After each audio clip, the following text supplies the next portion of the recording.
The moment I signed the final divorce papers, I did not cry nor did I beg. I simply unlocked my phone and pressed one single button that would turn my ex-husband's $350,000 wedding into a crime scene. While he was busy toasting to his new life and his new pregnant mistress, he had no idea that the credit card in his pocket had just turned into a worthless piece of plastic, and the penthouse he thought he won was about to become his prison cell. But before the police arrived at the altar, I had to sit through the most humiliating meeting of my life. My name is Sophia, and at 32 years old, I am the CFO of a private equity firm managing millions. But apparently, I was not enough to manage my own husband ego. Before I tell you how I destroyed his financial life with one sentence, let me know where you are watching from in the comments below. Hit like and subscribe if you have ever had to smile while someone tried to destroy you, because trust me, the payoff is worth the wait. Conference room at the law firm was freezing cold, a tactical choice I assumed to make people uncomfortable enough to settle quickly. My lawyer, Mr. Henderson, tapped his expensive watch for the third time. It had been 45 minutes. Derek was late. Not just fashionable late, but disrespectful late. I sat perfectly still, my hands folded on the mahogany table staring at the skyline of Chicago. The silence was broken only by the sound of the heavy glass door swinging open. And there he was. Derek. He did not look like a man going through a divorce. He looked like a man who had just won the lottery. He was wearing a suit that I knew cost $4,000 because I was the one who paid the bill 3 months ago. Clinging to his arm was Tiffany. She was young, perhaps 24, and she was wearing a tight white dress that was clearly designed to show off the small bump in her stomach. A baby. The ultimate weapon. But what made my stomach turn was not the baby. It was the woman walking behind them. Jessica, my sister-in-law. Jessica was the wife of Derek's older brother, a woman who had smiled in my face at Thanksgiving dinners for 5 years, while secretly despising everything I represented. She walked in and threw her designer bag onto the table with a thud. She looked at me with that familiar, pitying smile, the kind that is actually a smirk in disguise. "Well, Sophia," she began, her voice dripping with fake sweetness. "You look tired, but I suppose that is the price of ambition, isn't not it? You should feel lucky, really. Derek has been so patient with your coldness for 5 years. Successful Black women often forget how to be wives. We just want to help you move on so you can get back to your spreadsheets and your lonely nights." I felt Mr. Henderson stiffen beside me, ready to defend me, but I placed a hand on his arm to stop him. I did not need defense, I needed them to sign. Derek pulled out a chair for Tiffany, making a big show of it, treating her like fragile glass. "Let's make this quick," Derek said, not even looking me in the eye.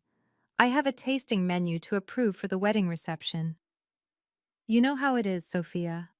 Or maybe you don't, since our wedding was so budget-friendly compared to what I am planning for Tiffany. Our wedding had cost $50,000 and I had paid for every cent of it while he was still trying to launch his failed sneaker business. But I said nothing. I just pushed the papers across the table. Derek picked up the document and scanned it carelessly. "I want the G-Wagon," he announced suddenly, "and the penthouse on Lakeshore Drive. I am keeping that too. I need a stable home for my new family. And honestly, Sophia, you are never there anyway. You practically live in this office." Mr. Henderson slammed his hand on the table. "That is preposterous. The penthouse is listed as a primary asset of the—" I cut my lawyer off with a sharp look. "Give it to him," I said softly. My voice was calm, steady, deadly. Derek let out a loud laugh, looking at Jessica. "See, I told you she would fold. She knows she owes me. I supported her emotional stability while she was climbing the corporate ladder. I deserve half her empire." Jessica nodded, crossing her arms. "You are doing the right thing, Sophia. Don't be bitter. A man needs a woman who prioritizes him, not someone who prioritizes her bank account. Tiffany, here is going to be a wonderful mother, unlike some people who are too selfish to even consider it." That was the low blow, the microaggression that was meant to shatter me. They knew we had tried for 2 years. They knew the miscarriages, but they used it as a weapon to justify his betrayal.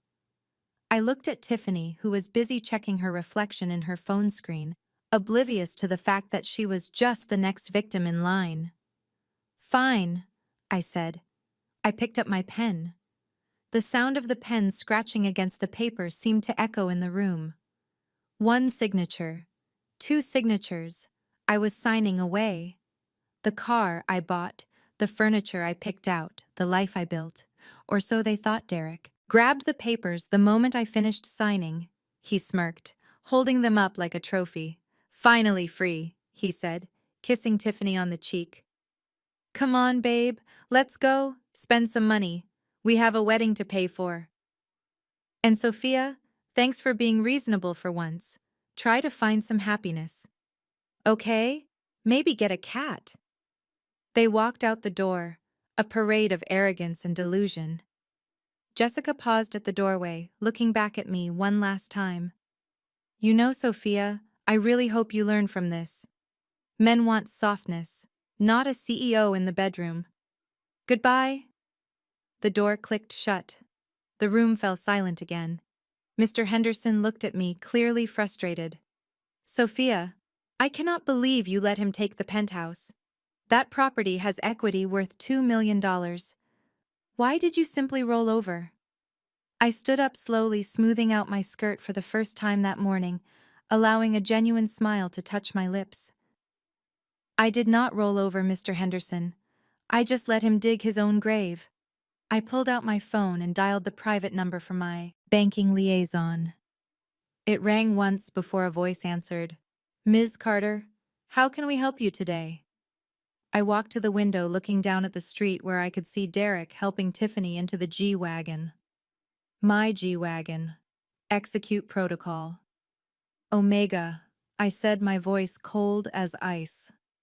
There was a brief pause on the other line. "Are you sure, Ms. Carter? This will trigger an immediate fraud alert and freeze all assets associated with the secondary cardholders. It will also initiate the repossession clause for any collateral purchased with company funds." I watched as Derek drove away laughing, unaware that he was driving a stolen car towards a wedding he could no longer afford. "I am sure," I replied.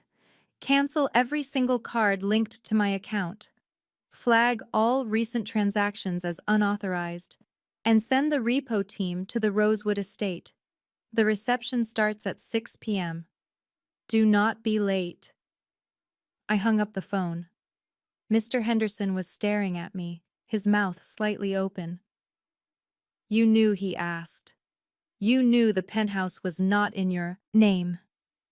"It is held in a blind trust," I whispered.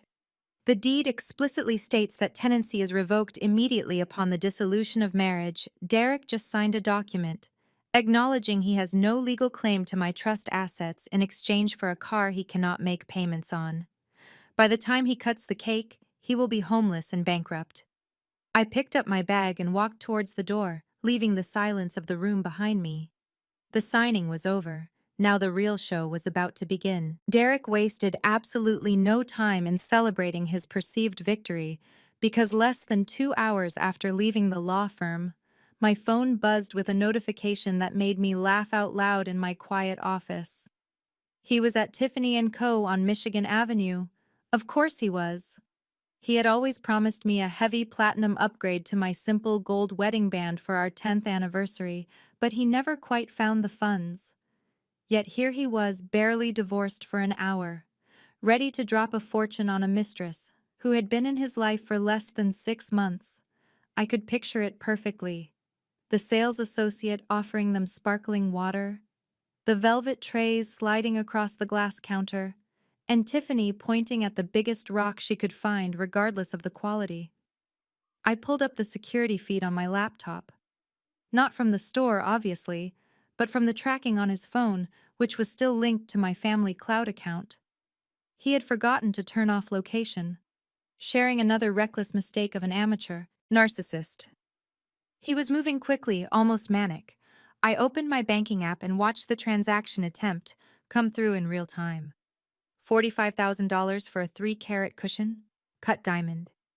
He was not just buying a ring, he was buying an image, trying to prove to the world and to himself that he was the wealthy mogul he pretended to be.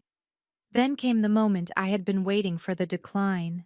It was not a hard decline yet, just a soft block.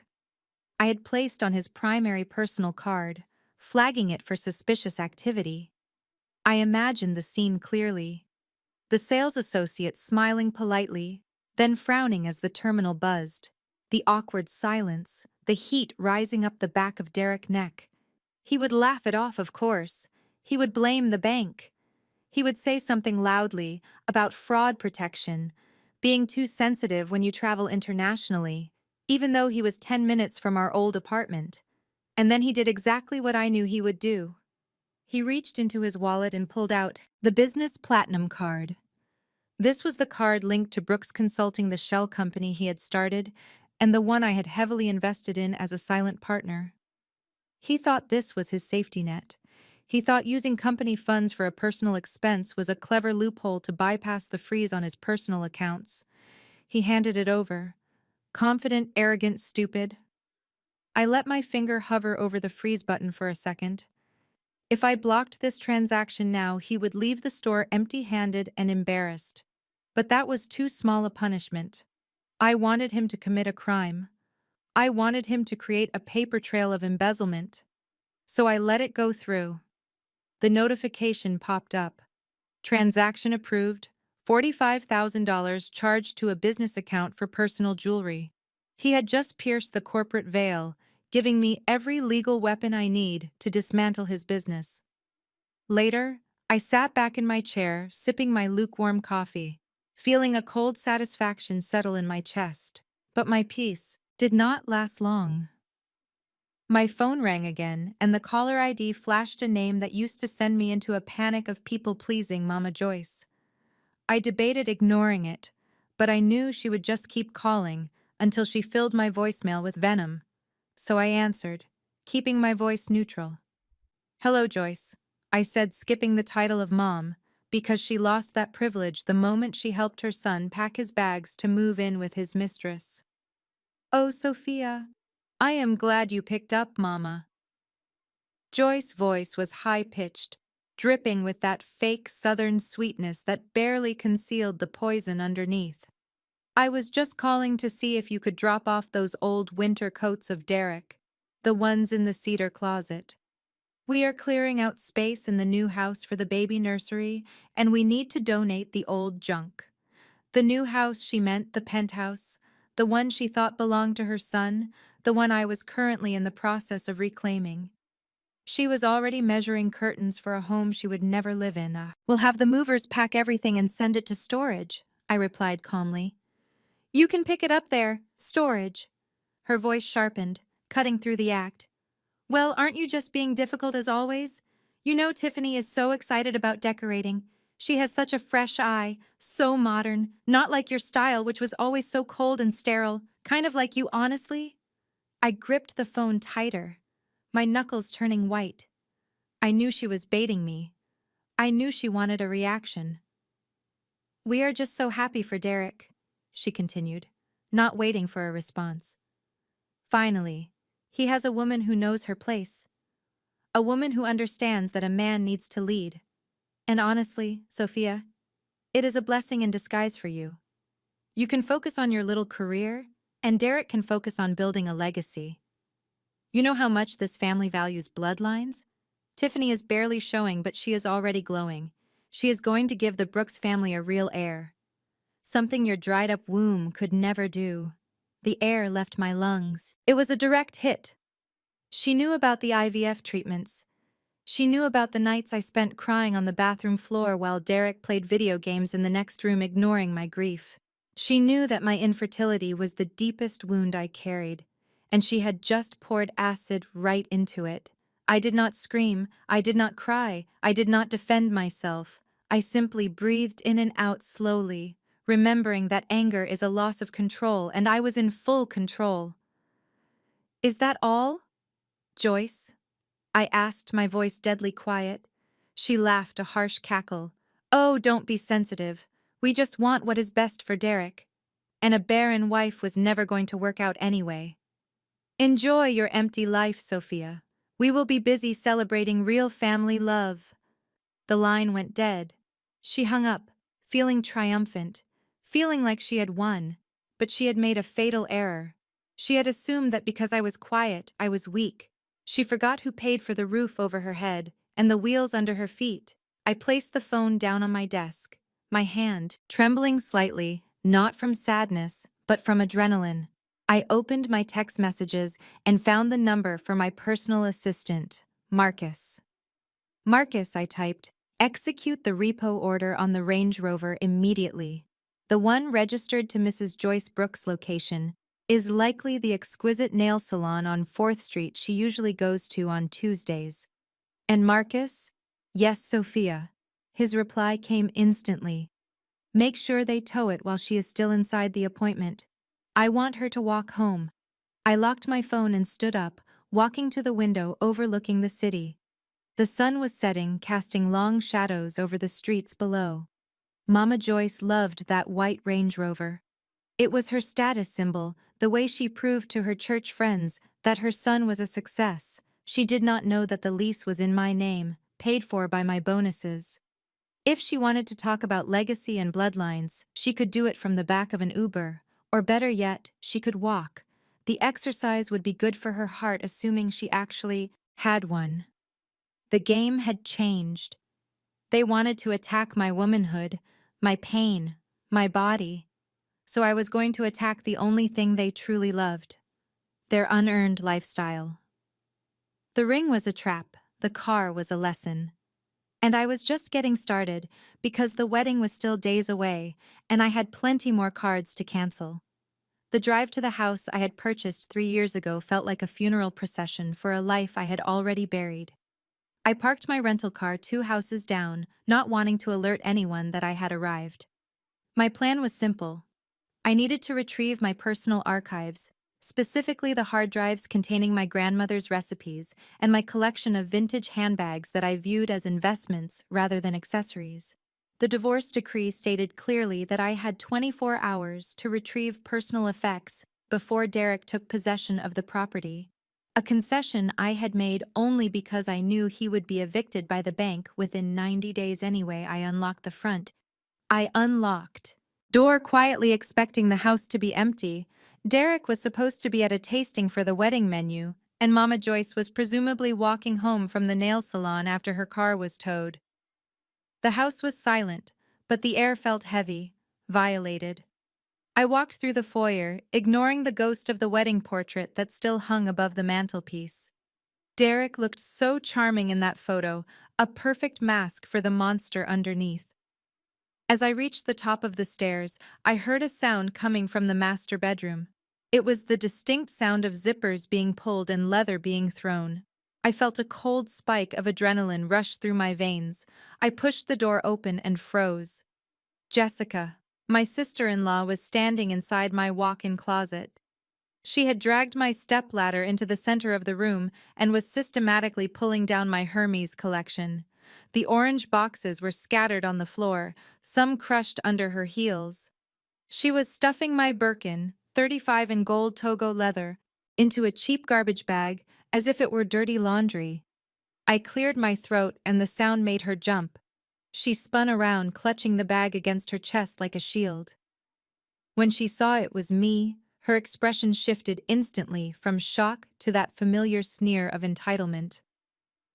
"Oh," she said, letting out a breath of annoyance. "You scared me, Sophia. I thought you were the cleaning lady I tried to hire. I told Derek this place is a pigsty."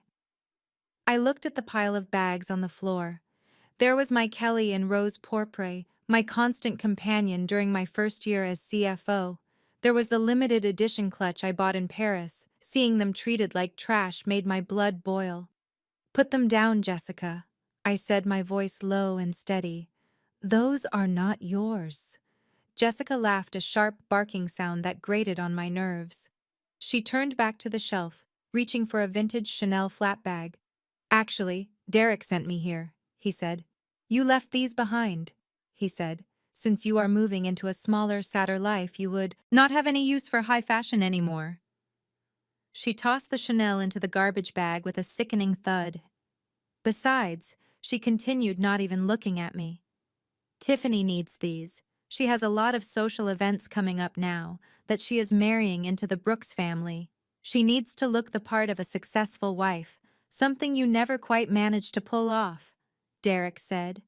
You should consider this a gift, a way to apologize for wasting the best years of his youth with your coldness. The audacity of the statement almost made me laugh.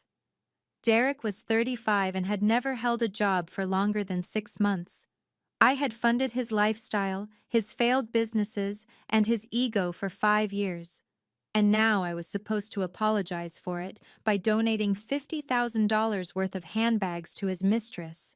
I took a step forward, but I stopped myself. I remembered the advice of my lawyer.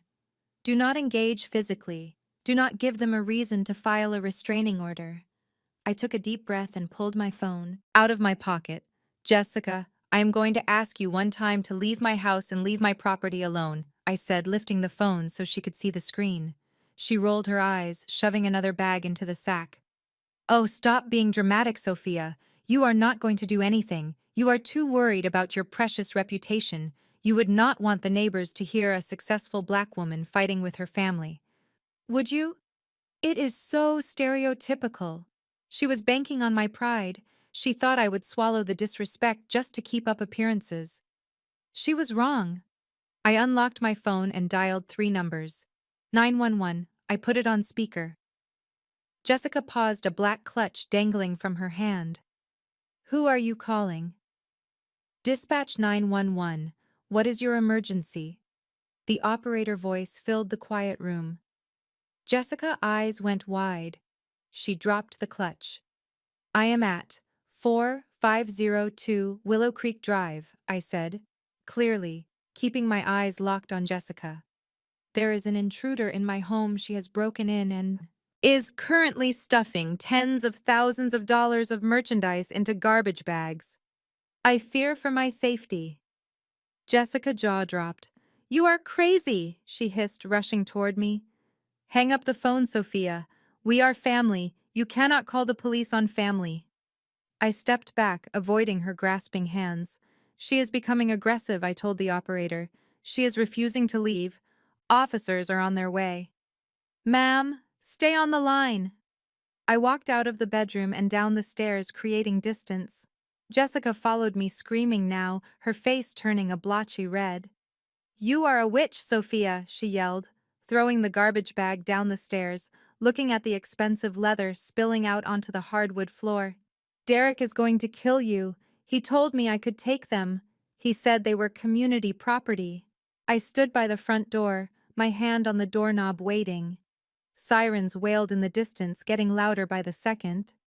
You know, Jessica, I said calmly, watching her panic. The house is still in my name. The divorce decree gives Derek possession starting tomorrow. Today, this is still my home, and you are just a trespasser, stealing assets listed in a federal trust. The blue and red lights flashed against the living room window, illuminating the fear in her eyes. She realized too late that she was not fighting a scorned wife. She was fighting a corporate executive who knew how to leverage the law. 2 police officers walked up the driveway. I opened the door before they could knock. That is her. I pointed at Jessica, who was standing at the bottom of the stairs, trying to compose herself. Officer, please. Jessica started, her voice trembling, putting on her best damsel in distress act. My sister-in-law is having a mental breakdown. I was just helping her pack. I handed the officer my driver license and the deed to the house, which I had prepared on my phone. This woman is not a resident, I said coldly. I have never given her a key. She broke in through the back sliding door. I want to press charges for breaking and entering and attempted grand larceny. The value of the items in that bag exceeds $50,000, making it a felony. The officer looked at the spilled bags, then at Jessica, who was sweating profusely. Ma'am, turn around and place your hands behind your back. No, You cannot arrest me, Jessica shrieked as the officer grabbed her wrist. Call Derek. Call my husband. I watched as they clicked the handcuffs onto her wrists. The cold metallic sound was more satisfying than any apology she could have offered. She was dragged out the front door, kicking and screaming about how unfair this was, about how I was a vindictive monster. The neighbors were watching from their porches, phones out recording the entire spectacle. Jessica, who prided herself on being the respectable suburban mom, was now the star of the neighborhood crime watch group.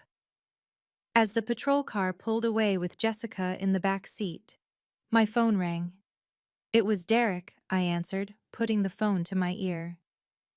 Sophia, what the hell is going on? Derek screamed, his voice cracking with rage. Jessica just called me from the back of a cop car. She said you had her arrested. Are you out of your mind? She is family. She was just getting some things for Tiffany.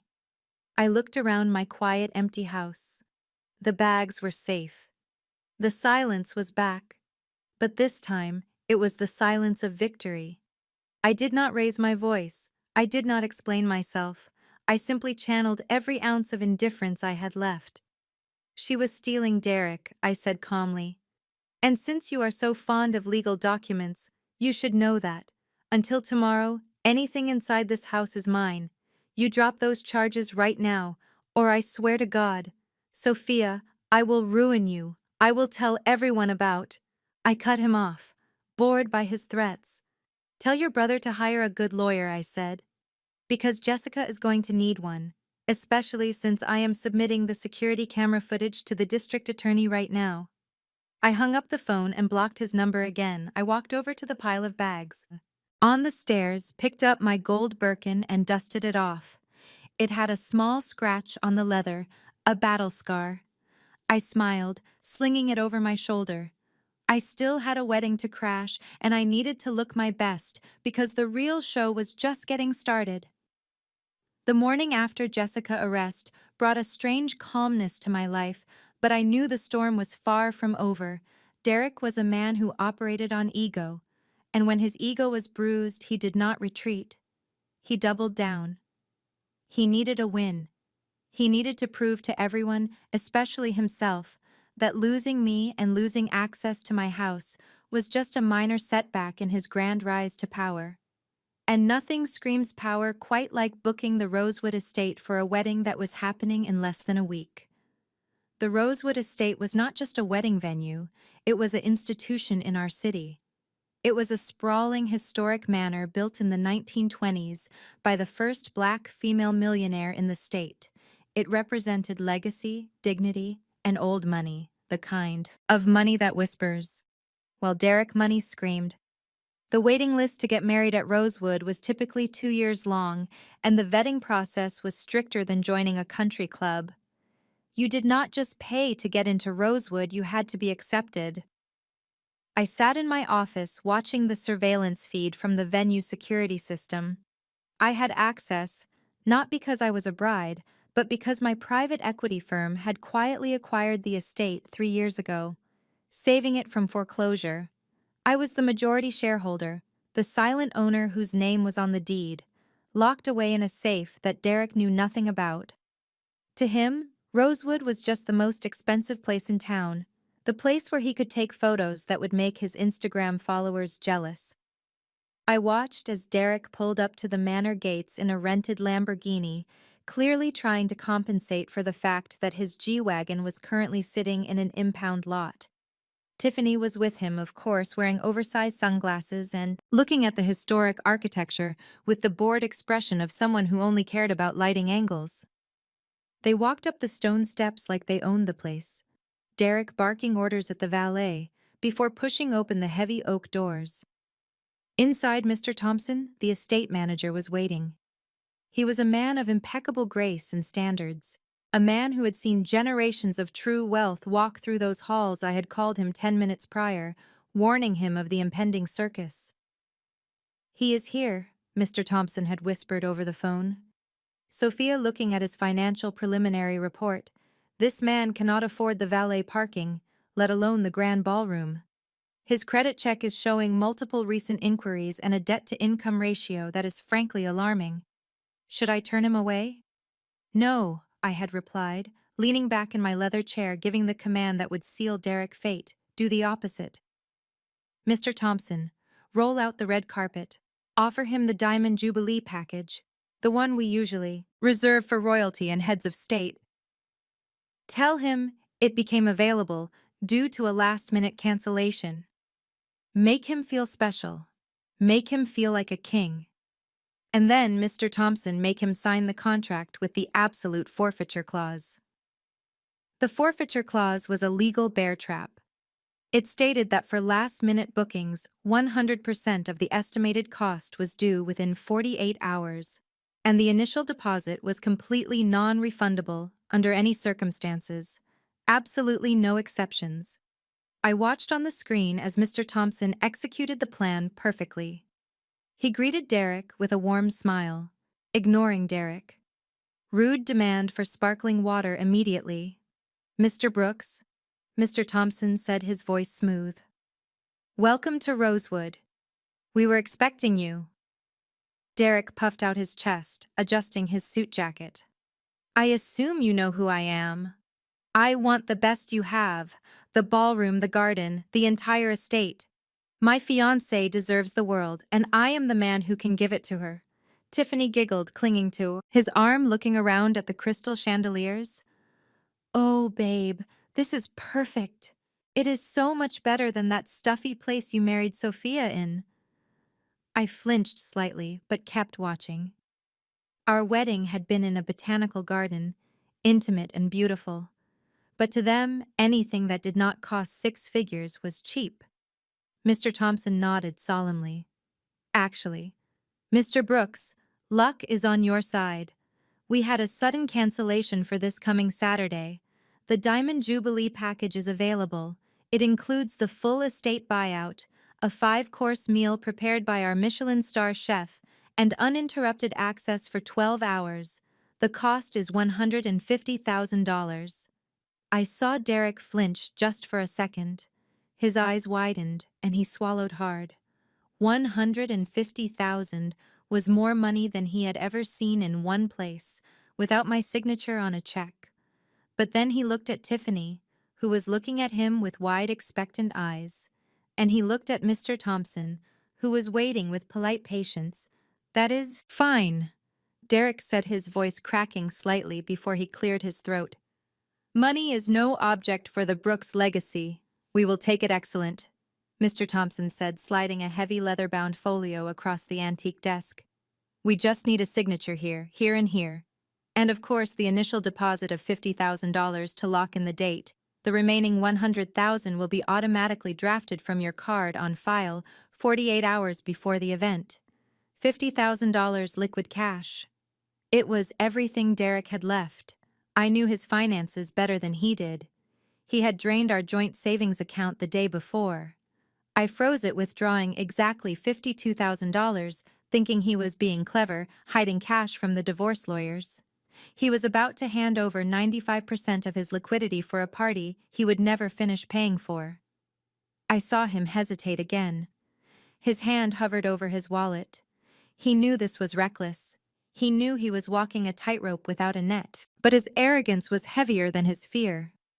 He pulled out a stack of cashier's checks and slapped them onto the desk. There, Derek said, a bead of sweat trickling down his temple. 50,000. Consider it done. Mr. Thompson took the checks, verifying them with agonizing slowness before nodding. The date is yours. Mr. Brooks, welcome to the Rosewood family. Derek signed the contract with a flourish, not reading a single word of the fine print. He did not read the clause about the non-refundable nature of the deposit. He did not read the clause about the venue, right to cancel for insolvency.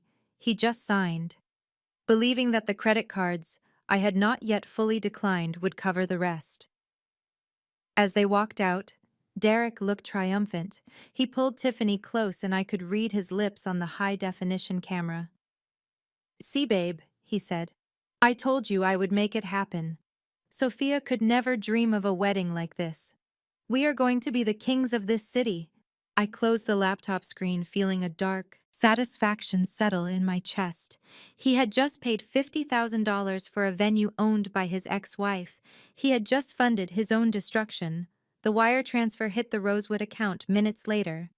I immediately moved those funds into a protected holding account. Derek was technically right about one thing. Sophia could never dream of a wedding like this, because Sophia would never be stupid enough to spend her last dime on a facade. I picked up my phone and sent a text to Mr. Thompson. Well done. Proceed with the preparations. Let him taste the luxury, and set the automatic charge for the remaining balance to hit his business card at exactly 5 p.m. on Friday. Friday was the day before the wedding. It was also the day I planned to drop the final hammer on his business accounts. Derek thought he had secured the venue, but all he had secured was a front row seat to his own financial funeral. The trap was set, the bait was taken, and the mouse was currently celebrating in a rented car, unaware that the cage door had already slammed shut. Las Vegas was supposed to be the victory lap, the grand procession where Derek established himself as the new king of the Strip, without his queen dragging him down. He had chartered a private jet for him and his 5 groomsmen, a mix of old college buddies and new opportunists, who only hung around him because they thought he was bankrolling the next big tech startup. The flight itself had gone smoothly, mostly because I allowed the charges for the jet fuel and the catering to go through on the business account. I wanted him to feel invincible. I wanted him to fly high, so the fall would be that much more devastating. But the moment the wheels touched the tarmac at Harry Reid International Airport, the cracks began to appear, and they started small hairline fractures in the facade of his manufactured life. It started with the ride to the hotel. Derek had insisted on booking 3 luxury SUVs to transport the group to the Bellagio, refusing the shuttle service, like a peasant. He stood on the curb, wearing oversized sunglasses and a designer tracksuit that still had the tags tucked inside, snapping his fingers at the drivers directing them to load the luggage. The ride was short, filled with loud music and louder bragging about the weekend ahead. Derek was telling everyone about the crypto investments he was about to cash out, about how the wedding at Rosewood was just the beginning of his empire. When they arrived at the hotel entrance, the lead driver lowered the partition and asked for the payment to be finalized.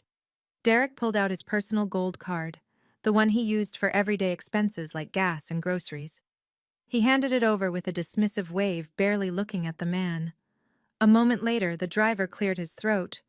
"Excuse me, sir, this card has been declined." The laughter in the back of the SUV stopped abruptly. Derek frowned, leaning forward. "Try it again. It is a gold card. Limits are not an issue for me." The driver swiped it again, louder this time. The machine beeped a harsh rejecting sound.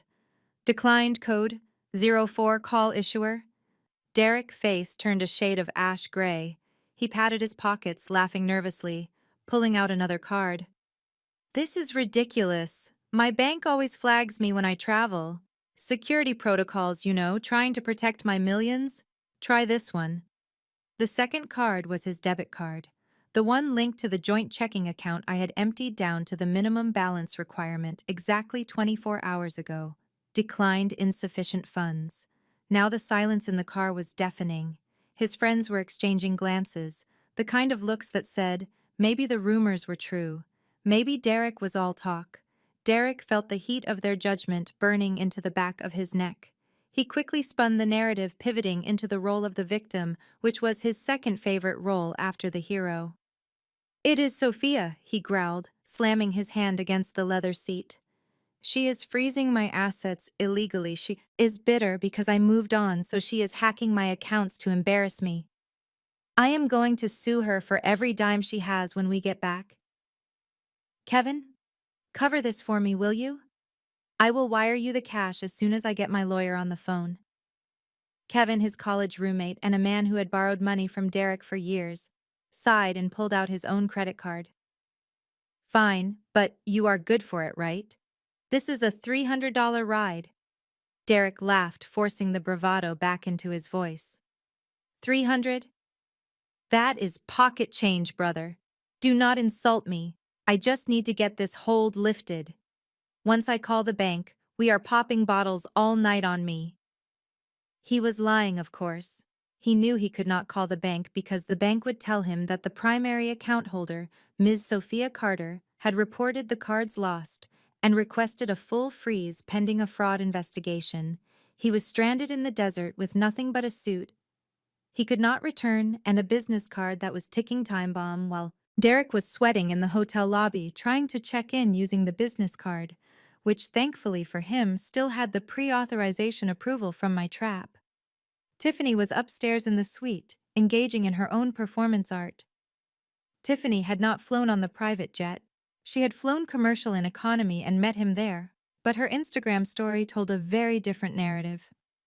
She was currently live streaming to her 4,000 followers, holding a glass of champagne she had taken from the minibar, panning the camera around the opulent suite. "Hey guys," she cooed, posing in the mirror, showing off the ring that was charged to a fraudulent account. "Look at this view. Derek treats me like a absolute princess. We are just settling in before the big dinner tonight. Vegas, baby. The wedding countdown is on, and honestly, I just feel so blessed to be marrying a man who knows how to provide." She ended the live stream with a kiss to the camera, and immediately her smile dropped.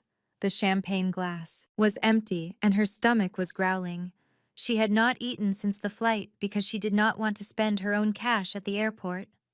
She walked over to the room service menu, her mouth watering at the description of the lobster mac and cheese and the Wagyu sliders. She picked up the phone and placed an order for $200 worth of food, asking for it to be charged to the room. 10 minutes later, the room phone rang, expecting it to be the kitchen. Confirming her order, she answered with a demanding tone. "I said no, onions on the burger, Ms. Brooks, or excuse me, Ms. Miller." The receptionist voice was polite but firm. "We are unable to process the room service charge. The card on file for incidentals has been declined. We need you to come down to the front desk and provide a valid form of payment, or we will have to lock the minibar." Tiffany slammed the phone down, screaming into a pillow. She checked her own bank account balance. $42, barely enough to cover a salad in this hotel. She looked at the minibar trying to open it, but the electronic lock was already engaged. She was starving, surrounded by luxury she could not taste, trapped in a tower she did not own. She went to her suitcase and dug out the emergency stash she had packed. 3 cups of instant noodles. She went into the marble bathroom, filled the cup with hot water from the tap because the coffee maker looked too complicated, and sat on the edge of the jacuzzi tub, eating soggy noodles while scrolling through comments, telling her how lucky she was.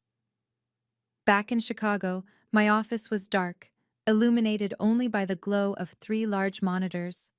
I was not sleeping. I was working, or rather, I was watching the symphony of destruction I had composed, playing out in real time. On the left screen was the GPS tracker showing Derek location at a high-end nightclub. On the right screen was the transaction log for Brooks Consulting. I watched as a charge came through for $10,000, bottle service at Omnia approved. Let it go through because that money was not coming out of my pocket. It was coming out of a business loan that Derek had personally guaranteed using his parents' house as collateral. He did not know that part of the contract because he never read contracts. He thought the business was standalone. But I had structured it so that any default would ripple through his entire family assets. Another charge, $5,000 for a VIP table. Approved. He was manic spending money he did not have, trying to prove to Kevin and the others that the Uber incident was just a glitch. He was drinking away his future 1 bottle of Grey Goose at a time. Then came the smaller charges, the attempts that failed. A charge for a pack of cigarettes at the club kiosk, declined. A charge for a tip to the bathroom attendant, declined. He was a man who could buy the club, but could not buy a pack of gum.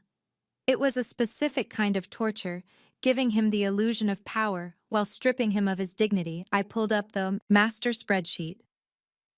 The total debt accumulated in the last 48 hours, including the Rosewood venue deposit.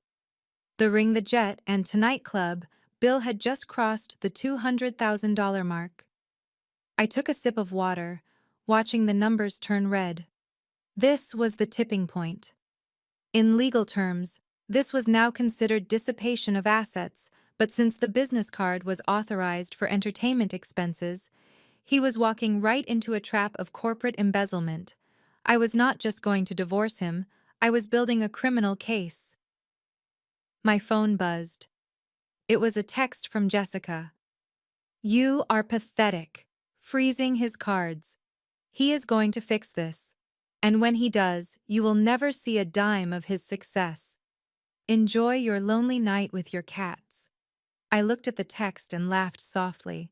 The projection was incredible. I was not lonely. I was exhilarated. I typed a reply but then deleted it. Jessica did not deserve a response. She deserved to find out along with everyone else. I turned back to the screen, watching a new transaction attempt appearing. A cash advance request at the casino ATM for $5,000 declined. Derek was trying to get gambling money, hoping to win back what he was spending. He was desperate. The cracks were not just in his finances anymore. They were in his mind. He was spiraling, and I was the only one with the parachute which I had set on fire hours ago. I closed the laptop and stood up, stretching my arms overhead. The bachelor party was a disaster. The bride was eating noodles in a bathtub, and the groom was racking up debt that would take 3 lifetimes to repay. It was time for me to get some sleep. I had a flight to catch in the morning. After all, I had to get to Rosewood to make sure my dress was pressed and ready. The show was entering its final act, and I did not want to miss the opening curtain. The courier arrived at my executive suite on Thursday afternoon, holding a box wrapped in heavy cream silk ribbon that was so excessive it looked like a prop from a bad romance movie. My assistant Marcus looked hesitant as he placed it on my glass desk, his eyes darting between the package and my face, knowing that nothing good ever came from the Brooks family in unrequested deliveries. The box was heavy-weighted with expensive cardstock and pretension. I dismissed Marcus with a nod and reached for the silver letter opener, sliding it under the wax seal that was stamped with a crest Derek had invented 3 weeks ago, claiming it was his family ancestral coat of arms. Inside the box, nestled in a bed of imported preserved rose petals, was the invitation. It was engraved on a sheet of acrylic with gold leaf lettering spelling out the names: Derek Brooks and Tiffany Miller, inviting me to witness their union at the Rosewood estate. The sheer audacity of it made me pause. They were using my money to print an invitation on plastic that cost $20 a unit, just to invite me to a wedding I was secretly paying for, but the real weapon was not the invitation itself. It was the handwritten note tucked underneath on personalized stationery that smelled like Mama Joy's heavy floral perfume. I picked up the note, recognizing the looping cursive handwriting of my sister-in-law Jessica. Immediately, though I knew the words were a collaborative effort between her and Derek Mother. The note read, "Sophia, we thought you should come to see what a real woman looks like when she is being loved properly. It is important for you to understand that a career cannot keep a man warm at night. Consider this a lesson in humility. Love always." The family. I stared at the paper, feeling the familiar heat rising in my chest. They were not satisfied with taking my money or my house. They wanted to break my spirit. They wanted me to sit in the back row alone and bitter, watching them celebrate their victory. They wanted to see me cry, so they could point and whisper about how the cold corporate executive finally cracked. But they had miscalculated yet again. They assumed I would be too ashamed to show my face. They did not realize that shame is an emotion reserved for people who have done something wrong, and I had done nothing but finance their delusions. My office door opened, and Elena, the vice president of marketing, and my closest friend at the firm walked in carrying 2 lattes. She stopped when she saw the open box and the expression on my face. She walked over, picking up the note and reading it, her jaw tightening with every word.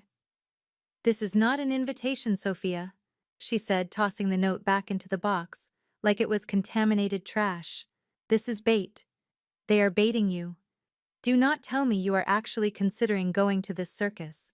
You should burn this and send the ashes back to them via courier. I picked up my latte, taking a slow, deliberate sip, watching the steam rise against the backdrop of the Chicago skyline. Elena was right. Of course, any rational person would stay home, order takeout, and pretend these people did not exist, but I was not. Feeling rational, I was feeling strategic. If I do not go, they win, I said calmly, looking at the gold leaf acrylic shining under the office lights. If I stay home, they will tell everyone I was too heartbroken to attend. They will spin a narrative that I am at home weeping over. Derek. They will control the story. And more importantly, Elena, I have a professional obligation to attend. Elena looked at me confused. Professional obligation. Sophia, he is your ex-husband, not a client. I stood up, walking to the window, looking down at the city where Derek was currently running up a tab on a credit card that was hours away from exploding. I am not going as an ex-wife, I corrected her, turning back with a smile that did not reach my eyes. I am going as the groom, largest creditor. I own the venue. I own the debt. I own the car. His mother drove until yesterday. When you have invested nearly $500,000 into a failing startup, you attend the launch party to see where your money went. Elena stared at me for a moment before a slow grin spread across her face. You are terrifying, you know that? So if you are going, you cannot just show up. You have to arrive. Precisely, I replied, checking my watch. I have an appointment at the vault in 30 minutes. I need a dress. And not just a dress. Elena, I need a weapon. The Vault was an appointment-only boutique on Oak Street reserved for high-net-worth individuals who needed couture without the wait. The owner, Julian, knew me well. He had dressed me for galas and board meetings, but when I walked in that afternoon, he sensed immediately that this was different. I did not want a power suit, and I did not want a polite cocktail dress. I explained the situation briefly, leaving out the legal details, but emphasizing the emotional context. Julian nodded, his eyes lighting up with the artistic challenge. He disappeared into the back and returned with a garment bag that looked heavy. He unzipped it, revealing a gown that made the air in the room shift. It was a custom piece, deep crimson red, the color of blood and victory. It was structured with a sharp architectural neckline that showcased my collarbones and a silhouette that fit like a second skin before flaring out into a dramatic train. The fabric was silk crepe, hand-dyed and woven with subtle metallic threads that caught the light with every movement. "This is not a dress for a guest," Julian said softly as I stepped onto the podium. "This is a dress for the main character. It screams that you are not mourning, you are thriving." When I looked in the mirror, I did not see the woman who had cried over negative pregnancy tests, or the woman who had begged for her husband attention. I saw a woman who had built an empire from nothing. I saw Sophia, the CFO, the owner, the power. The red dress against my dark skin was striking, bold and unapologetic. It was better than the bride dress, I knew that for a fact, because I had seen the invoice for Tiffany dress on the credit card statement. It was an off-the-rack gown from a mid-tier bridal salon that she had spent $3,000 to alter. I was about to walk into her wedding wearing a $20,000 custom couture piece. I bought the dress instantly, along with a pair of diamond drop earrings that cost more than Derek Carr. I was done saving. I was done being the frugal, responsible wife. If they wanted to talk about money, I would show them what real money looked like. Not the credit card debt kind, but the kind that owns the building. That night, I lay in bed in my temporary apartment, visualizing the next day. I could imagine the whispers when I walked in. I could picture Jessica face-dropping when she saw that her attempt to humiliate me had backfired spectacularly. They expected a funeral, but I was bringing a fashion show. My phone buzzed on the nightstand. It was a text from Derek, presumably sent from the bathroom while Tiffany was asleep. "Hey, just saw you got the invite. Hope you come. No hard feelings, right? Just want you to see I am happy, maybe. You can learn something about how to treat a man." I stared at the screen for a long moment. The old Sophia would have typed out a paragraph of angry text messages reminding him of everything I did for him. The old Sophia would have been hurt. But the new Sophia simply swiped the message away and turned off the phone. I did not need to reply with words. My reply was hanging in the garment bag on the back of the door. My reply was the foreclosure notice that was currently being processed by the bank. My reply was the security team at Rosewood who answered to me. I closed my eyes and fell into a deep, peaceful sleep. The kind of sleep you get when you know the check is about to clear and the balance is finally going to be settled. The invitation said. The ceremony began at 6 o'clock. I planned to arrive at 6:15 fashionably late and just in time to watch the house of cards come tumbling down. The sun rose over the Rosewood estate on Saturday morning with a brilliance that felt almost mocking, bathing the manicured lawns and the limestone facade in a golden light that photographers usually had to use filters to achieve. It was the kind of day that brides dream of, a day where the air smelled of imported white hydrangeas and sweet grass and the promise of happily ever after. Inside the main ballroom, the staff was moving with military precision, erecting a 10-foot tower of crystal champagne flutes and draping tables in silk linens that cost more per yard than most people earned in a week. It was a scene of absolute perfection, a masterclass in luxury event planning, funded entirely by an account that had hit zero exactly 12 hours prior. Inside the groom's suite, however, the atmosphere was far from celebratory. Derek stood in front of the full-length mirror, his hands shaking so violently that he had been trying to button his left cufflink for 5 minutes without success. He was wearing a custom tuxedo that he had picked up yesterday, a rush order that he had bullied the tailor into releasing without final payment by flashing his business card and promising a wire transfer. The tailor, intimidated by Derek's aggressive posturing, and the Brooks family name had relented, but the anxiety of that confrontation still lingered on Derek's skin like a film of sweat. His phone sat on the velvet ottoman buzzing incessantly.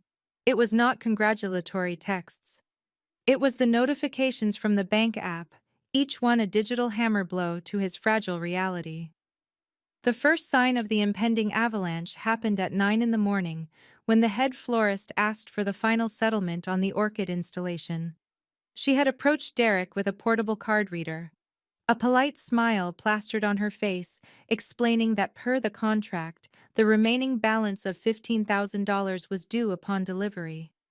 Derek had laughed a tight, nervous sound and tapped his business card against the machine, confident that the corporate veil would protect him. But the machine had chirped that hateful little sound. Declined code 05 refer to issuer. He had blamed the reception. He had blamed the chip, but the florist's smile had grown tight and she had stopped her team from unloading the centerpiece for the head table.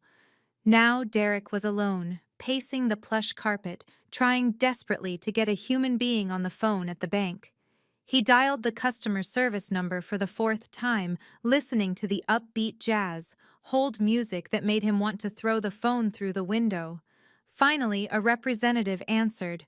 Security verification required. The automated voice said, "Please state your mother's maiden name, Johnson." Derek shouted into the phone, his patience gone. "I am sorry that entry does not match our records," the voice replied cheerfully. "Please try again." Derek froze. Johnson was his mother's maiden name. It had been the security answer for 10 years. He tried again, speaking slower, enunciating every syllable. Johnson, Johnsson. Access denied. For your protection, this account has been locked due to multiple failed security attempts. Please visit a branch with 2 forms of identification to restore access. Derek dropped the phone onto the ottoman, his knees giving out as he sank into the leather chair. Sophia. Of course it was Sophia.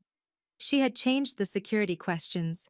She must have done it days ago, anticipating exactly this moment he was locked out. He could not move money, he could not approve charges, he could not even check to see if the wire transfer for the catering had bounced, which he knew in his gut it had. The door to the suite swung open, and Jessica walked in, looking triumphant in a gold sequined gown that was aggressively flashy. She was carrying a bottle of champagne. She had likely bullied a waiter into opening early. "Derek, why do you look like you are waiting for execution instead of a wedding?" she asked, pouring a glass and shoving it into his hand. "Drink up. The guests are arriving. I just saw the mayor car pull up. We are making a statement today, little brother." Derek looked at her, his eyes wide with panic. "Jessica, the cards are not working. None of them." The florist almost walked with the orchids. "I cannot get into the bank account. Sophia changed the codes. I have zero access. The caterer is going to ask for the check in an hour, and I have nothing." Jessica paused the glass halfway to her lips. She looked at him not with sympathy, but with annoyance. She set the glass down and walked over, grabbing him by the shoulders and shaking him slightly. "Pull yourself together," she hissed. "You are a Brooks. We do not panic over technical difficulties. Listen to me. Derek, look at where you are. You are at the Rosewood estate.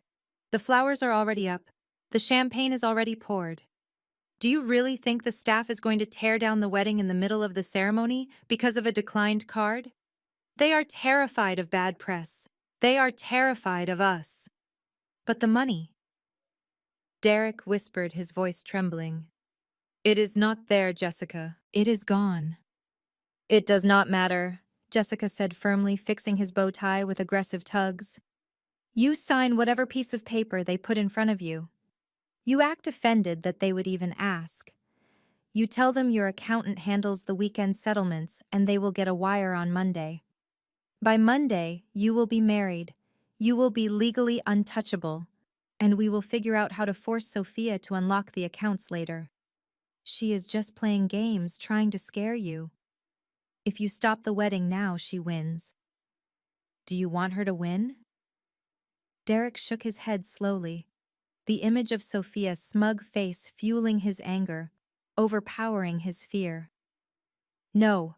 Then get out there," Jessica commanded. "Go greet the guests. Act like you own the place because for all intents and purposes you do.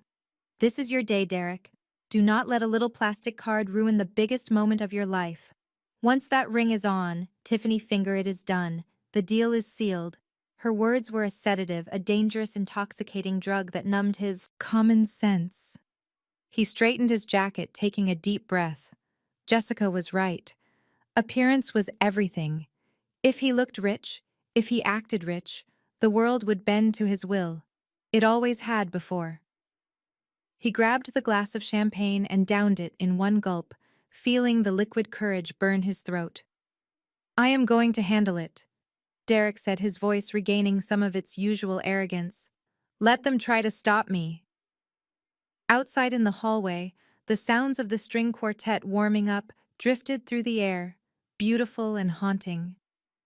Derek checked his reflection one last time, adjusting the lapels of his stolen suit. He walked out of the suite, leaving his phone behind, burying the notifications of financial ruin under a velvet cushion. He walked towards the ballroom, greeted by the smiles of staff members who were currently whispering into their headsets about the payment status. But he ignored them.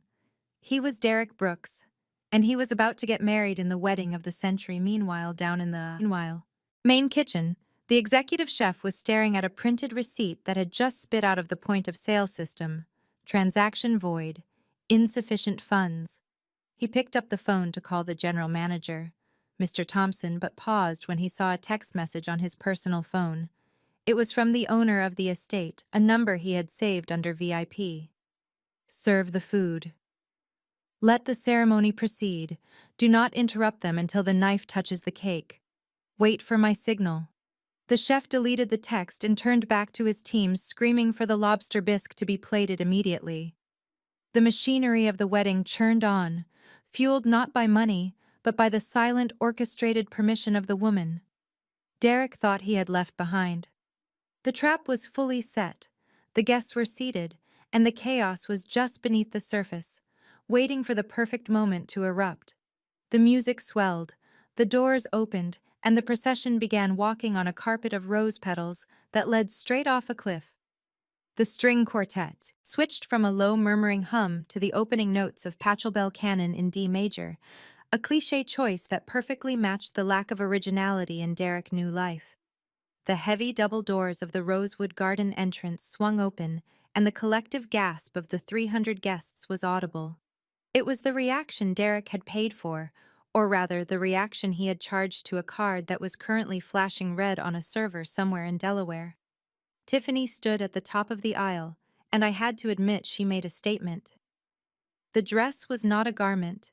It was an architecture of tulle and lace, encrusted with so many crystals that she practically vibrated in the afternoon sun. It was the kind of dress that screamed, "Look at the price tag. Do not look at the person wearing it."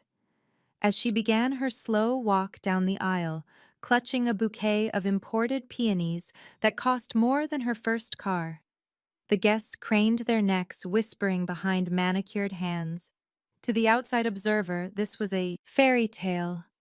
The handsome, successful businessman waiting at the altar, the young, beautiful bride walking toward her future.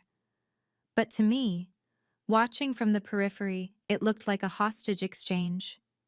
Derek was not looking at Tiffany with love. He was looking at her with desperate relief. She was his human shield. She was the living, breathing proof that he was not a failure, that he could still attract a trophy, that he could still close the deal. Derek stood at the altar, shifting his weight from foot to foot, wiping a bead of sweat from his upper lip, hoping people would mistake his terror for anticipation. He watched Tiffany approach, and for a moment his panic subsided, replaced by that familiar arrogance. She was almost there. Just a few more steps and the ring would be on her finger, and legally in his mind, the debt would somehow become a shared burden, or better yet, disappear into the myth of the Brooks family fortune. He smoothed the lapels of the tuxedo he had bullied the tailor into releasing and put on his best performance smile. In the front row, Mama Joyce was already performing her own one-woman show. She was dabbing at dry eyes with a lace handkerchief, making sure everyone saw her display of overwhelming maternal emotion. She turned her head slightly, scanning the back rows, looking for the one thing that would make her victory complete. Me. She had insisted on saving a seat for me right in the back row, a single empty chair with a reserved sign on it, just to highlight my absence. She wanted the empty seat to be a symbol of my defeat, a physical representation of the woman who was not good enough to keep her son. But as she scanned the crowd and saw the empty chair, she let out a small, satisfied sigh, turning back to face the altar, believing she had finally exorcised me from their lives. Tiffany reached the altar, her face flushed with excitement and the heat of the day. She handed her bouquet to her maid of honor, a girl from her sorority who looked equally bored and envious, and took Derek's hands. They looked like the perfect couple atop a wedding cake, plastic and hollow.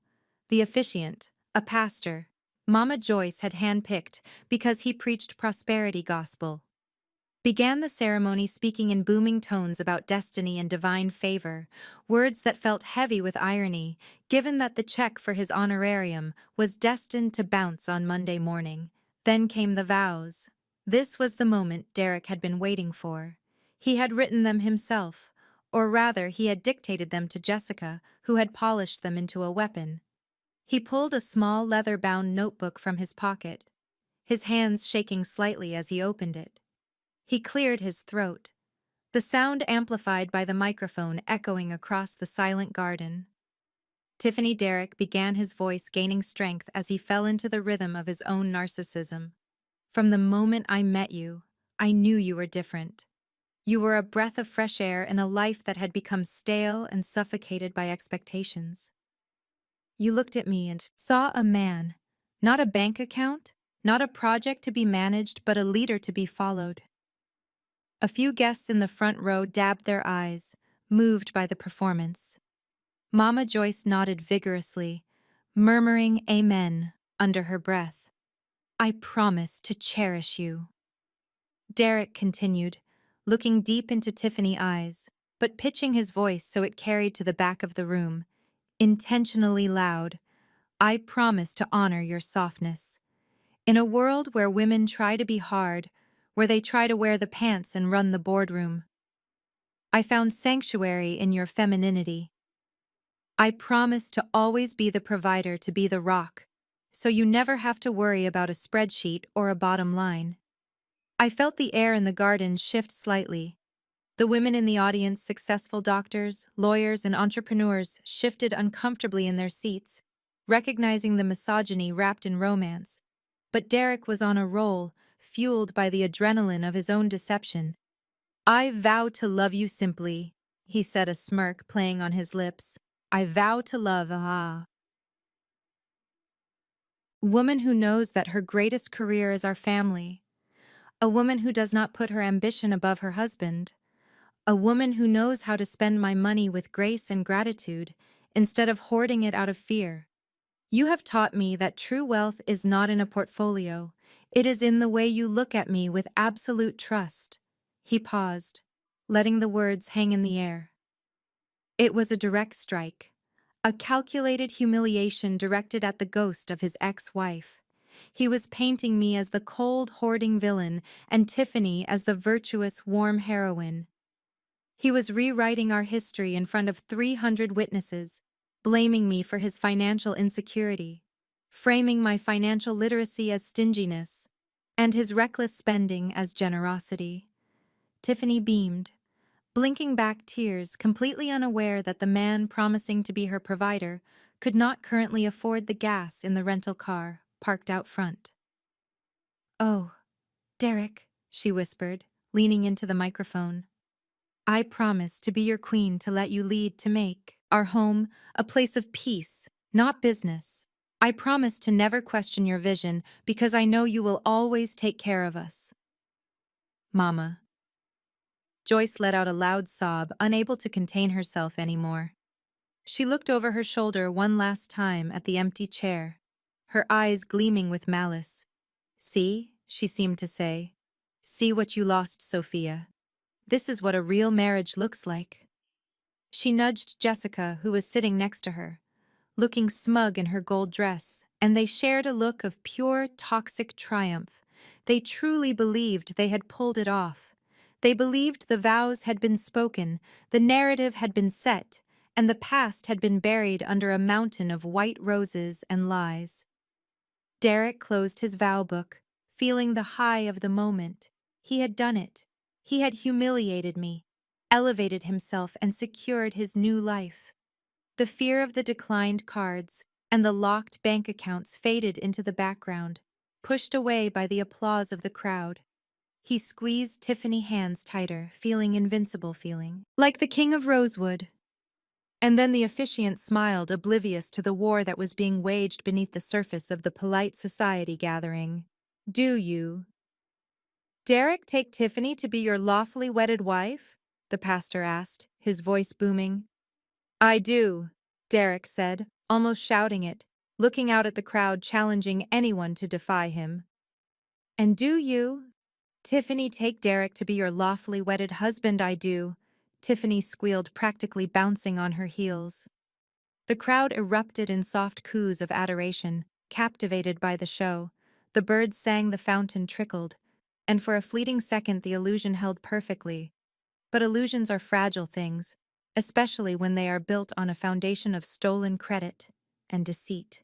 As the pastor opened his mouth to pronounce them husband and wife, a shadow fell across the back of the garden. The sound of gravel crunching under tires broke the sanctity of the moment, followed by the heavy thud of a car door closing. Not a guest car, but something heavier, something official. But nobody turned around yet. They were too focused on the kiss that was about to happen, too focused on the lie to notice that the truth had just arrived, and she was wearing red. The sound of the heavy oak doors at the back of the garden swinging open was not a polite creak, but a commanding thud that echoed like a gavel striking a judge bench. It broke the hypnotic spell of the ceremony, instantly causing 300 heads to turn in unison, creating a wave of rustling silk and linen. The officiant stopped mid-sentence, his mouth hanging open slightly as the silence stretched tight across the lawn. The air, which had been filled with the scent of roses and expensive perfume, suddenly felt charged with electricity, the kind of atmospheric shift that happens right before a lightning strike. I stood framed in the archway, silhouetted against the afternoon sun for a heartbeat, allowing the image to burn into their retinas. I was not the weeping, broken ex-wife they had expected to read about in the gossip columns. I was not the woman huddled at home in sweatpants, mourning the loss of a man who was barely worth the price of his tuxedo. I was a vision of absolute, unadulterated power. The crimson custom gown flowed around me like liquid fire, the metallic threads catching the sunlight and turning me into a beacon that was impossible to ignore. I took my first step onto the limestone path, and the sound of my heels clicking against the stone was the only sound in the entire world. Click, click, click. I walked with the slow, deliberate rhythm of a predator who knows the prey has nowhere to run. I did not look at the ground. I did not look at the guests. I kept my eyes locked on the altar where Derek stood frozen, his face draining of color until he looked like a wax figure, melting in the heat. The smile that had been plastered on his face moments ago had vanished, replaced by a look of primal terror that I had only ever seen once before when the IRS had audited his first failed business. As I moved closer, the whispers began. It started as a low hum in the back rows and swept forward like a brush fire. I could hear individual voices, distinct and shocked, cutting through the quiet as that. Sophia, a woman in an oversized hat, whispered loudly to her neighbor, clutching her pearls. I thought they said she was devastated. She looks like she just bought the whole block. Wait, isn't not that the CEO of Carter Capital? A man in a navy suit murmured, leaning forward, his eyes wide. That is the woman who brokered the downtown merger last month. She looks incredible, much better than the bride if you ask me. The comparison was inevitable and it was brutal. Tiffany, standing at the altar in her mass-produced dress, with its excessive crystals, suddenly looked cheap. In the presence of true couture, in the presence of a woman who wore her success like armor, Tiffany looked like a child playing dress-up in her mother's closet. The guests sensed it too. The admiration for the fairy-tale wedding evaporated, replaced by the awe of witnessing a queen enter the room. The pity they had prepared for me dissolved instantly, turning into respect, and a hunger for the drama that was unfolding. I saw Mama, Joyce, in the front row, her jaw unhinged, her eyes bulging as if she were seeing a ghost. She gripped Jessica's arm so hard I could see her knuckles turn white. Jessica looked like she had swallowed a lemon, her face contorted in a mix of jealousy and confusion. She had spent weeks telling everyone I was a frumpy workaholic who did not know how to be feminine. And here I was, outshining every woman in the venue without saying a word. I continued my walk, ignoring the usher who tried to step forward to guide me to a seat. He took one look at my face and the steely determination in my eyes, and he retreated, melting back into the shadows. I did not go to the back row. I did not go to the single chair they had reserved for me as an insult. I walked straight down the center aisle, the aisle that was meant for the bride alone, cutting through the heart of their ceremony like a knife. Derek's hands began to shake violently. He looked from me to the guests, seeing their eyes widen, seeing the shift in their allegiance. He realized in that moment that he was losing the room. He was losing the narrative. He tried to laugh, to play it off, but it came out as a strangled choke, Sophia, he finally managed to say, his voice cracking over the microphone amplification. What are you doing here? I did not stop walking. I was 20 feet away, then 15, then 10. I could see the sweat dripping down his temple. I could see the panic in Tiffany's eyes as she realized her big moment was being hijacked. Derek looked at the officiant, then at his mother, desperate for someone to intervene, for someone to save him from the woman he had underestimated for 5 years. When no one moved, when the pastor simply stared at me in stunned silence, Derek snapped. The facade of the cool, wealthy groom shattered completely, revealing the scared little boy underneath security. He screamed, his voice high and shrill, breaking the spell of my approach. He pointed a shaking finger at me, his face turning a blotchy red. "Get her out of here! Her out of. Someone call security. She is not on the list. She is trespassing. Remove her now." The outburst was ugly. It was raw and undignified. The guests recoiled, shocked by his loss of control. A groom is supposed to be composed. He is supposed to be gracious. But Derek was screaming like a toddler, throwing a tantrum. He looked around wildly, expecting the large men in black suits to rush forward and drag me away, expecting to see me humiliated and thrown out the front gates. But nothing happened. The security guards stationed at the perimeter stood perfectly still, their hands clasped behind their backs, looking straight ahead.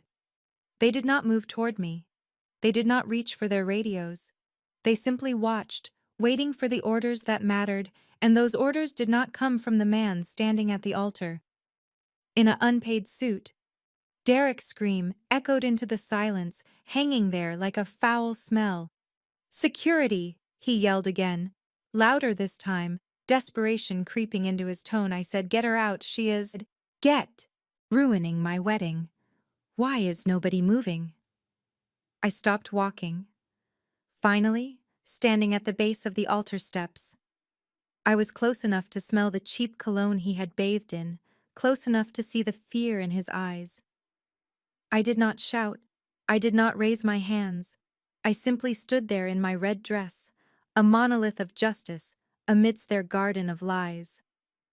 I looked up at him, tilting my head slightly, offering him a small, cold smile that did not reach my eyes.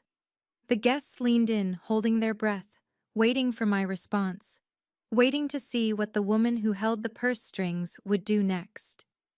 Derek was panting now, looking at the security guards in confusion, not understanding why his commands were falling on deaf ears, not understanding that in the hierarchy of power, the person who signs the checks always outranks the person who makes the noise. The silence that followed Derek's screaming demand was heavy enough to crush a lesser man. But Derek was running on pure adrenaline and delusion. He stood there, with his arm extended, pointing at me, waiting for the massive security guards to tackle me to the ground and drag me out like an unruly teenager at a concert. The head of security, a man named Marcus who stood 6 feet 5 inches tall and was built like a tank, slowly uncrossed his hands from behind his back. He adjusted his earpiece and began to walk toward the altar. The sound of his heavy boots crunching on the gravel was rhythmic and ominous. Derek let out a breath of relief, a smug smile returning to his face, thinking his order was finally being obeyed. He looked at Tiffany and winked, a gesture so premature and arrogant it almost made me laugh. "Thank you," Derek said loudly, as Marcus approached the steps. "Finally, someone who knows how to do their job. Get this woman out of my sight and make sure she is banned from the property permanently." Marcus walked up the limestone steps, his shadow falling over Derek. He walked past the groom, completely ignoring him as if he were nothing more than a piece of decorative furniture. Marcus stopped directly in front of me, and for a second, the entire garden held its breath, wondering if I was about to be handcuffed. But then Marcus did something that made 300 jaws drop simultaneously. He bowed. It was not a quick nod. It was a respectful, deliberate bow from the waist, the kind reserved for royalty or high-ranking officials. When he straightened up, he looked me directly in the eye with a look of absolute deference. "Good evening, Ms. Carter," Marcus said, his deep voice carrying clearly in the silence. "We were not expecting you to inspect the property today. The staff is at your disposal." Derek's face went slack. The color drained from his skin, leaving him looking like wet paper mache. He stepped forward, his voice trembling with confusion. "What are you doing?" Derek sputtered, grabbing Marcus by the arm. A mistake that Marcus corrected by gently but firmly removing Derek's hand without even looking at him. "I hired you. I am the client. Arrest her. She is trespassing." Marcus turned slowly to face Derek, his expression bored. "Sir, you are the customer renting the facility for the day. Ms. Carter is the majority shareholder of the private equity group that owns the Rosewood estate. She is not trespassing, she is standing in her own backyard. A collective gasp ripped through the audience. It started in the front row where the VIPs realized the power dynamic had just shifted tectonically and rippled all the way to the back where the servers were trying to hide their smiles. I watched the realization hit Derek like a physical blow. He looked at the mansion behind him, then at the grounds, and finally at me. He had spent months bragging about securing the most exclusive venue in the city, never knowing he was writing checks to his ex-wife. I stepped past Marcus and walked up to the altar, joining the unhappy couple. The pastor, who had been clutching the microphone like a lifeline, backed away, sensing that his authority had been superseded, reached out and took the microphone from his hand. The feedback squealed for a split second, a harsh electronic screech that made everyone wince before settling into a hum. I looked out at the sea of faces, recognizing business partners, former friends, and family members who had sided with Derek. I saw the mix of shock and awe in their eyes. I saw the way they leaned forward, hungry for the truth. I apologized for the interruption. I said, my voice steady and amplified, booming across the garden, echoing off the stone walls of the estate. I know you are all eager to get to the cake cutting, but as the owner of this establishment, I have a fiduciary duty to maintain the standards of the Rosewood estate. We pride ourselves on exclusivity and excellence, but we also have strict policies regarding solvency. I turned to face Derek, who was shaking his head, muttering no, over and over again like a broken record. Tiffany had taken a step back, distancing herself from him, her eyes darting around looking for an exit. Mr. Brooks. I continued, my voice turning colder, hard as steel. You seem to be under the impression that this wedding is paid for. However, my financial team just informed me that the deposit you placed was merely a hold. The remaining balance of $300,000 scheduled to be auto-drafted an hour ago has been declined for insufficient funds. The crowd erupted. Whispers turned into shouts. People were pulling out their phones, recording the moment, live streaming the downfall of the Brooks dynasty. Derek looked like he was going to vomit. He reached for Tiffany's hand, but she snatched it away, clutching her bouquet to her chest like a shield. That is a lie, Derek screamed, his voice cracking, his desperation echoing through the speakers. It is a banking error. Sophia is doing this. She hacked the system. I smiled, a sharp, dangerous smile. Actually, Derek, it is not a hacking error. It is a policy. Under the Rosewood Contract section, 14 paragraph B, any event with an outstanding balance exceeding $50,000 must be settled in full prior to the ceremonial vows, or the event is immediately terminated, considering the client is in breach of contract. I paused, letting the legal weight of my words sink in. I looked at the guests, who were now looking at Derek with disgust. Not because he was broke, but because he was a fraud. They could forgive a sinner, but they could never forgive a man who pretended to be rich while spending their social capital. So I continued, unless you have $300,000 in cash or a valid credit card right now, I am afraid I have to ask you to vacate the premises. The reception has been canceled. The kitchen has been instructed to stop service, and security will be escorting you to your vehicle. It was the final nail in the coffin. The humiliation was absolute. Derek stood there, stripped of his lies, exposed as a man who had built a castle on quicksand. He looked small, pathetic, and utterly defeated. But Jessica was not defeated. She was enraged. She had been sitting in the front row, vibrating with fury, watching her brother, humiliation, and by extension her own social suicide. She stood up, her gold-sequined dress flashing in the sun, and let out a primal scream that sounded more animal than human. "You witch!" she shrieked, her face twisted into a mask of pure hatred. "You planned this, you jealous, bitter witch. You want him back, and you cannot stand that he is happy." She kicked off her heels and lunged toward the altar, moving faster than I anticipated. She ran up the limestone steps. Her hands clawed into talons, aiming for my face, aiming to tear down the woman who dared to shame her family. Derek did not stop her. Mama, Joyce did not stop her. The guests gasped, some rising to their feet in horror. I did not flinch.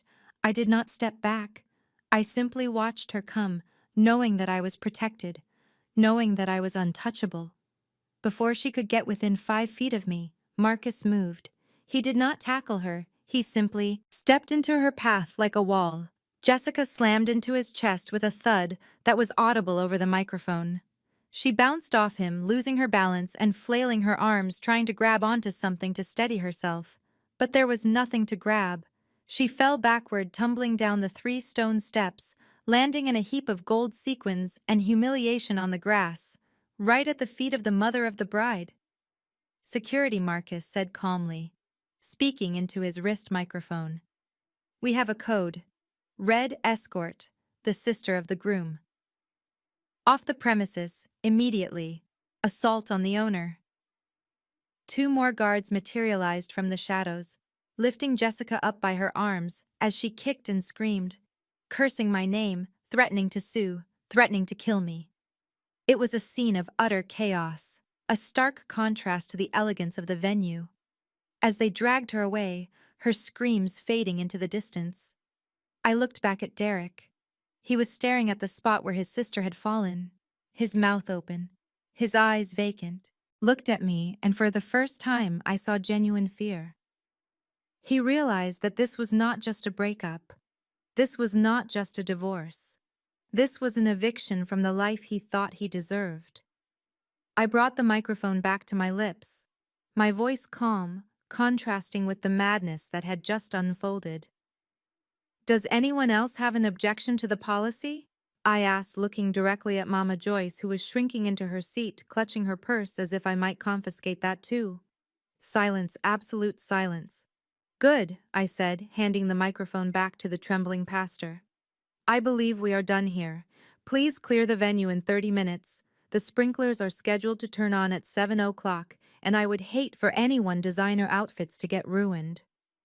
I turned on my heel and began to walk away, leaving Derek standing at the altar with a bride who was already taking off her ring and a mother who was pretending to be invisible. I walked back down the aisle the way I came, head held high, listening to the sound of my heels clicking against the stone, the sound of a woman walking out of a tragedy and into her triumph.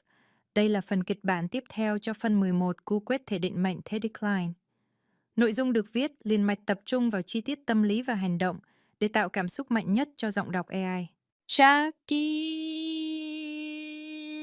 The air in the garden was so still you could hear the fountains sputtering in the distance, as if even the water was afraid to make a noise. Mr. Thompson did not look at me for permission. He knew his role perfectly. He signaled to one of the servers who walked onto the altar, carrying a portable credit card terminal on a silver platter as if it were a religious artifact. The juxtaposition was jarring, the symbol of commerce invading the space of vows. But this was no longer a wedding.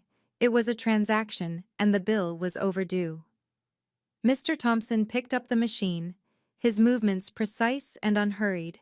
He walked over to Derek, who was standing there with his chest heaved, trying to regain the composure he had lost when he screamed for security. Derek looked at the machine, and then he looked at the guests, trying to salvage his pride, trying to act as if this was just a minor administrative annoyance rather than a financial execution. The balance, sir, Mr. Thompson said, his voice projecting clearly without a microphone, is exactly $350,000, covering the venue rental, the catering, the security detail, and the floral arrangements. We require immediate settlement to proceed. Derek let out a laugh, a sharp barking sound that was meant to sound dismissive, but sounded dangerously close to hysteria. He looked at me, his eyes burning with a mixture of hatred and arrogance. He truly believed I was bluffing. He truly believed that the plastic card in his pocket was a magic wand that could wave away reality. He did not understand that magic wands only work when the magician pays the subscription fee. You think you can scare me, Sophia? Derek sneered, addressing me directly, ignoring the manager standing in front of him. You think because you froze the joint checking account that I am helpless. You forgot who I am. I am Derek Brooks. I built my own company. I have resources you do not even know about. He reached into the inner pocket of his tuxedo jacket, his movements exaggerated for the audience. He pulled out a wallet made of ostrich leather, a gift I had bought him for his 30th birthday, and flipped it open. He extracted a single card, holding it up to the light, so that the sun caught the heavy black metal. It was the Obsidian Reserve card, the most exclusive credit card in our portfolio, heavy and cold to the touch, purely metallic.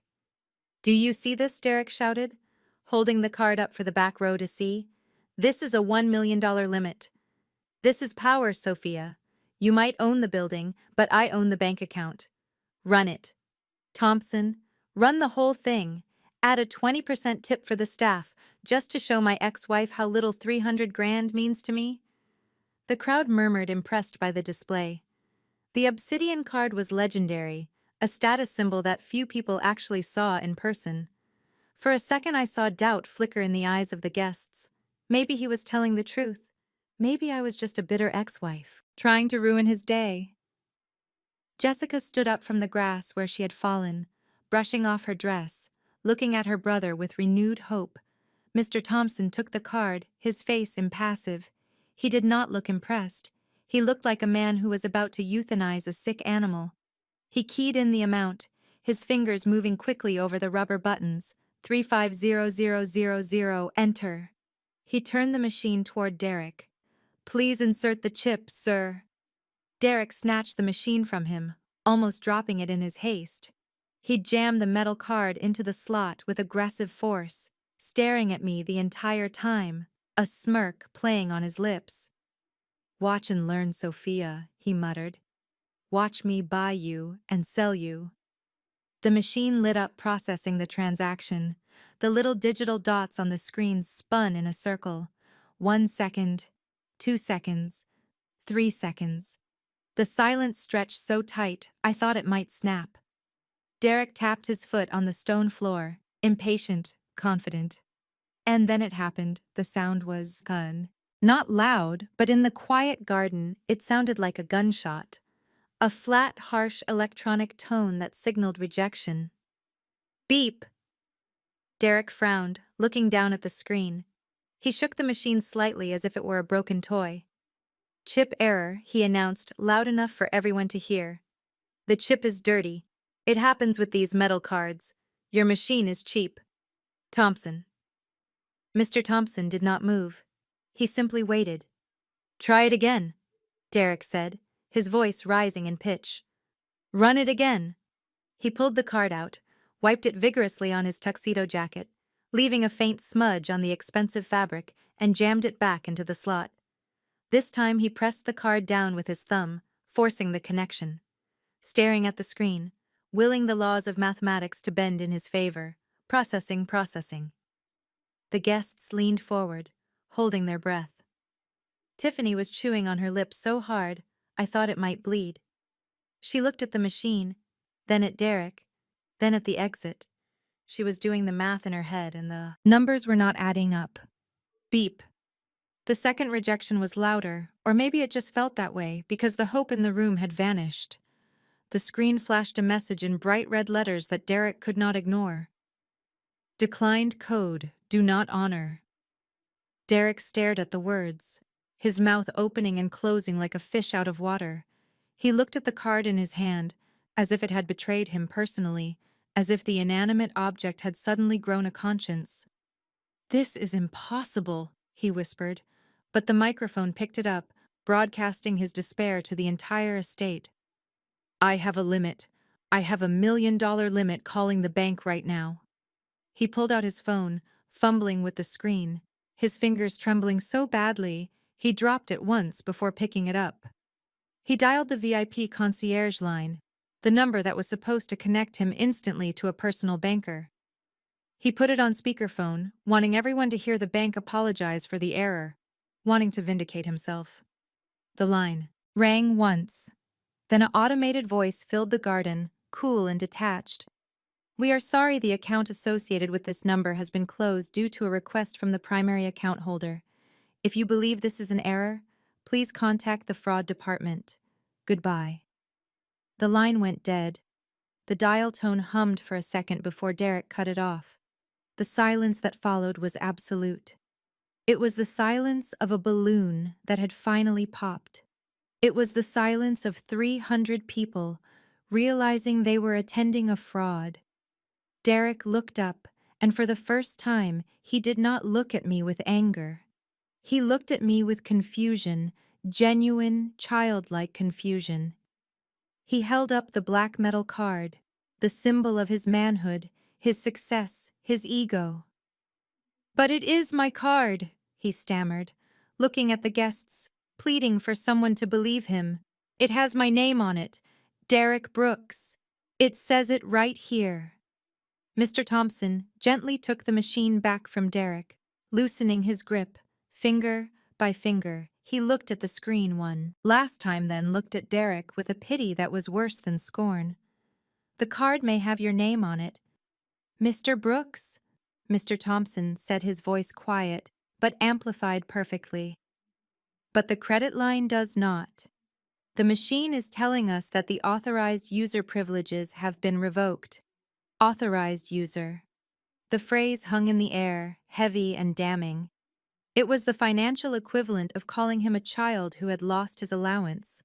The guests began to whisper furiously now, the shock turning into scandal. Everyone knew what authorized user meant. It meant he was not the owner. It meant he was just a guest on someone else's account. It meant that for 5 years, the cars, the suits, the dinners, and the lifestyle had all been sponsored by the woman standing in the red dress. Derek's face crumbled. The arrogance evaporated, leaving behind a hollow shell. He looked at the card one last time. Then he threw it on the ground. The metal clattered against the limestone, a pathetic sound that signaled the end of his "Rain, fix it!" He screamed at me, suddenly lunging forward, but stopping when Marcus took a step toward him. "You did this. You fixed it so I would look like a fool. Turn it back on, Sophia. Turn it back on right now. Or I swear." "Or you swear what?" "Derek," I asked, stepping forward, my voice calm, answering his rage with ice. "You will sue me. With what money? You will hire a lawyer. With what retainer? You are standing at an altar. You cannot pay for wearing a suit. You have not bought about to marry a woman who looks like she is about to run, trying to spend money that was never yours." I pointed to the machine in Mr. Thompson's hand. The decline was not a mistake. Derek, it was a correction. The bank finally corrected the error of believing you were a solvent individual. And now everyone here knows the truth. The machine let out one final sound as it timed out, a long, monotonous beep that echoed through the silent garden, sounding like a heart monitor flatlining, marking the exact moment Derek Brooks ceased to exist as a man of status. The sound of the machine flatlining was the only thing anyone could hear for a solid 10 seconds. It was a sound that stripped away the tuxedo, the imported flowers, and the arrogance, leaving Derek standing there naked in his own failure. He looked at the card in his hand, flipping it over as if the magnetic strip might have the answer written on the back. He rubbed the chip with his thumb again, harder this time, almost bending the metal, desperate to clean away the reality that was staring him in the face. "This is a mistake," he stammered, his voice rising an octave, losing the deep baritone facade he put on for business meetings. "This is a glitch in the system. The network is down." "That is it. The Rosewood network is down. Your Wi-Fi is cheap. Thompson." "I told you we should have brought in a satellite uplink." Mr. Thompson did not blink. "Sir, our network is fully operational. We just processed a transaction for a bottle of sparkling water at the bar 30 seconds ago. The system is working." The card is not Derek's face turned a shade of purple. I was not used to seeing. He looked like a cornered animal lashing out at the nearest threat. He pointed a shaking finger at Mr. Thompson, his other hand gripping the useless black card like a weapon. "Do not lie to me," he screamed, spittle flying from his lips, landing on the microphone. "You are trying to sabotage me. This is a conspiracy. You are working with her, are not you. You are working with Sophia to embarrass me. Well, it is not going to work. Call the bank. Get the regional manager on the phone right now. I want the president of Chase Bank on the line. Immediately tell them Derek Brooks is calling, and if they do not authorize this charge, I will pull every dime of my assets out of their institution and bankrupt them." He was unraveling completely. The guests were no longer whispering. They were staring in open-mouthed horror, watching a man have a complete psychotic break with reality. He was shouting demands to a bank that had already closed his file, threatening to withdraw assets he did not possess. The irony was so thick it was suffocating. I decided it was time to put him out of his misery. Watching him flail was satisfying, but I had a schedule to keep, and the sprinklers were set for 7. "You do not need to call the bank." "Derek?" I said, my voice cutting through his hysteria like a scalpel through diseased tissue. I took a step closer, invading his personal space, forcing him to look at me, forcing him to see the architect of his demise. He froze the phone halfway to his ear, his chest heaving. Why he breathed out the word, sounding small and broken. "Why should not I call them? They need to fix this." "Because there is nothing to fix," I replied calmly, closing the distance until I was standing right next to him at the altar, occupying the space where a best man should have been. "I am the one who locked the card. Derek, I am the one who flagged the account, and I am the one who authorized the decline." Derek stared at me, his eyes darting back and forth, trying to process the information, trying to find a loophole. "You cannot do that," he hissed low enough so the guests would have to strain to hear, but the microphone caught every syllable. "That is illegal.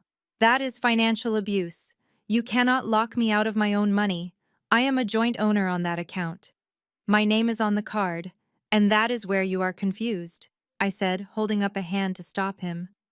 My voice became professorial, the tone I used when explaining complex equity structures to junior analysts. "You see, Derek, you never actually read the fine print, did you? You never looked at the monthly statements. You never asked why your credit score jumped 200 points the month we got married. You just assumed that my success was your success by osmosis." I turned to the audience, addressing them as much as I was addressing him. "Derek is not a joint owner on the Obsidian Reserve account," I announced clearly, ensuring the back row could hear every word. "He never qualified for it. His debt-to-income ratio 5 years ago was abysmal, and his credit history was riddled with missed payments on student loans. The bank would not touch him." I turned back to Derek, who was looking at me as if I were speaking a foreign language. "So to help you rebuild your image, I added you to my account." I explained, my voice dripping with the patience one reserves for a slow child. "I made you an authorized user. Do you know what that means, Derek? It means you were given a plastic card with your name printed on it so you could feel important. It means you were allowed to spend my money, earn points for my portfolio, and build credit off my history. But you never owned the account. You were never the landlord. Derek, you were just a tenant." Derek shook his head slowly, the denial evident in his eyes. "No," he whispered. "That is not true. I paid the bills. I signed the checks. You signed checks from a joint checking account that I funded." I corrected him ruthlessly. "You were playing with an allowance, Derek, a very generous $1 million allowance. But an authorized user has no legal claim to the credit line. The contract states very clearly that the primary account holder retains the absolute right to revoke privileges at any time without notice, and for any reason."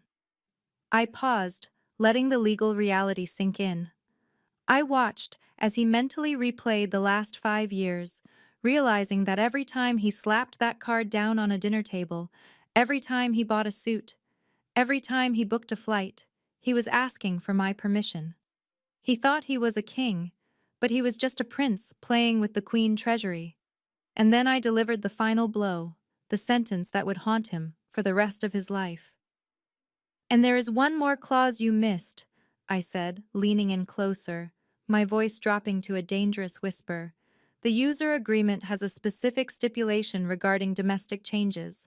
It states that authorized user privileges are contingent upon the continuation of the relationship that granted them, in our case, marriage.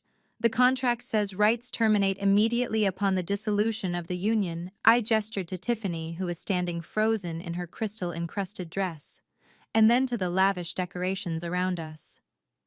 You wanted a divorce, Derek. You signed the papers days ago, but you just had to have this wedding. You just had to stand up here publicly and declare your union to another woman. You effectively announced to the world and to the banking algorithms that our marriage is dead. I smiled a cold, humorless smile. So when you said I do to her, you said, goodbye to the money. The system heard you, Derek. You canceled yourself. The moment you tried to pay for this wedding with my card. The fraud algorithm recognized that you were trying to use spousal privileges for a mistress. It triggered the kill switch. You did not just crash your wedding, you liquidated your life. Derek dropped the card. It fell onto the limestone with a quiet clatter, landing next to his shiny, rented shoes. He looked down at it, realizing it was just a piece of metal, now no more valuable than a scrap of tin. He looked up at me, and I saw the light go out behind his eyes. The bravado was gone, the arrogance was gone. All that was left was the terrifying realization that he was 35 years old, unemployed and completely broke, standing in front of 300 people he had lied to. The guests were silent, no longer finding entertainment in the spectacle. Now there was only shock. The brutality of the financial takedown was so precise, so complete that it was terrifying. They looked from me to Derek, realizing that while he had been playing checkers, I had been playing three-dimensional chess. They realized that the woman in the red dress was not just a scorned ex-wife. She was a financial force of nature. Tiffany let out a small whimper, the first sound she had made in minutes. She looked at Derek not with love, but with the calculating gaze of a woman who realizes her investment has just gone bankrupt. She looked at the ring on her finger, the ring that had been charged to a business account that was likely frozen by now, and she looked at the exit. Derek turned to her, desperate, reaching out a hand. "Babe," he pleaded, his voice shaking. "Please, you have to believe me. I can fix this. I have other accounts. I have crypto." I laughed, a short, sharp sound that cut him off. "You have nothing." "Derek," I said, turning away from him. "The crypto wallet was linked to the same recovery email as the bank account. I secured that too." "You are not just declined, you are deleted." I signaled to Mr. Thompson, who nodded grimly. The show was over. The lesson had been taught. And as the reality of his new life washed over Derek Brooks, I simply smoothed the skirt of my red dress and prepared to watch the final collapse, knowing that the check had finally cleared, and the balance was zero. The silence that stretched across the garden was heavy and suffocating, broken only by the sound of the fountain, which seemed to be mocking Derek with its cheerful bubbling. Everyone was looking at Derek, but I was looking at Tiffany. I watched as the realization washed over her in slow motion. It started in her eyes, which widened as the mental calculator in her head finally tallied the numbers and realized the sum was zero. It traveled down to her hands, which began to tremble, not with nerves, but with rage. The blushing bride who had walked down the aisle 10 minutes ago, convinced she was marrying into a dynasty, was gone. In her place stood a woman who realized she had been conned. Tiffany took a step back, her expensive heels sinking slightly into the grass, creating physical distance between her and the man she had just promised to love for better or worse. She looked at Derek as if he were a stranger, as if he were a disease she was afraid of catching. Derek, sensing the shift, reached out for her, his hand grasping at the air where she had just been standing. "Babe," he pleaded, his voice seated, cracking with desperation. "Do not look at me like that. She is lying, Tiffany. She is just jealous. She is trying to manipulate you." Tiffany let out a laugh, a sharp, harsh sound that had no humor in it. She looked from me to Derek and back to me, connecting the dots that should have been obvious months ago.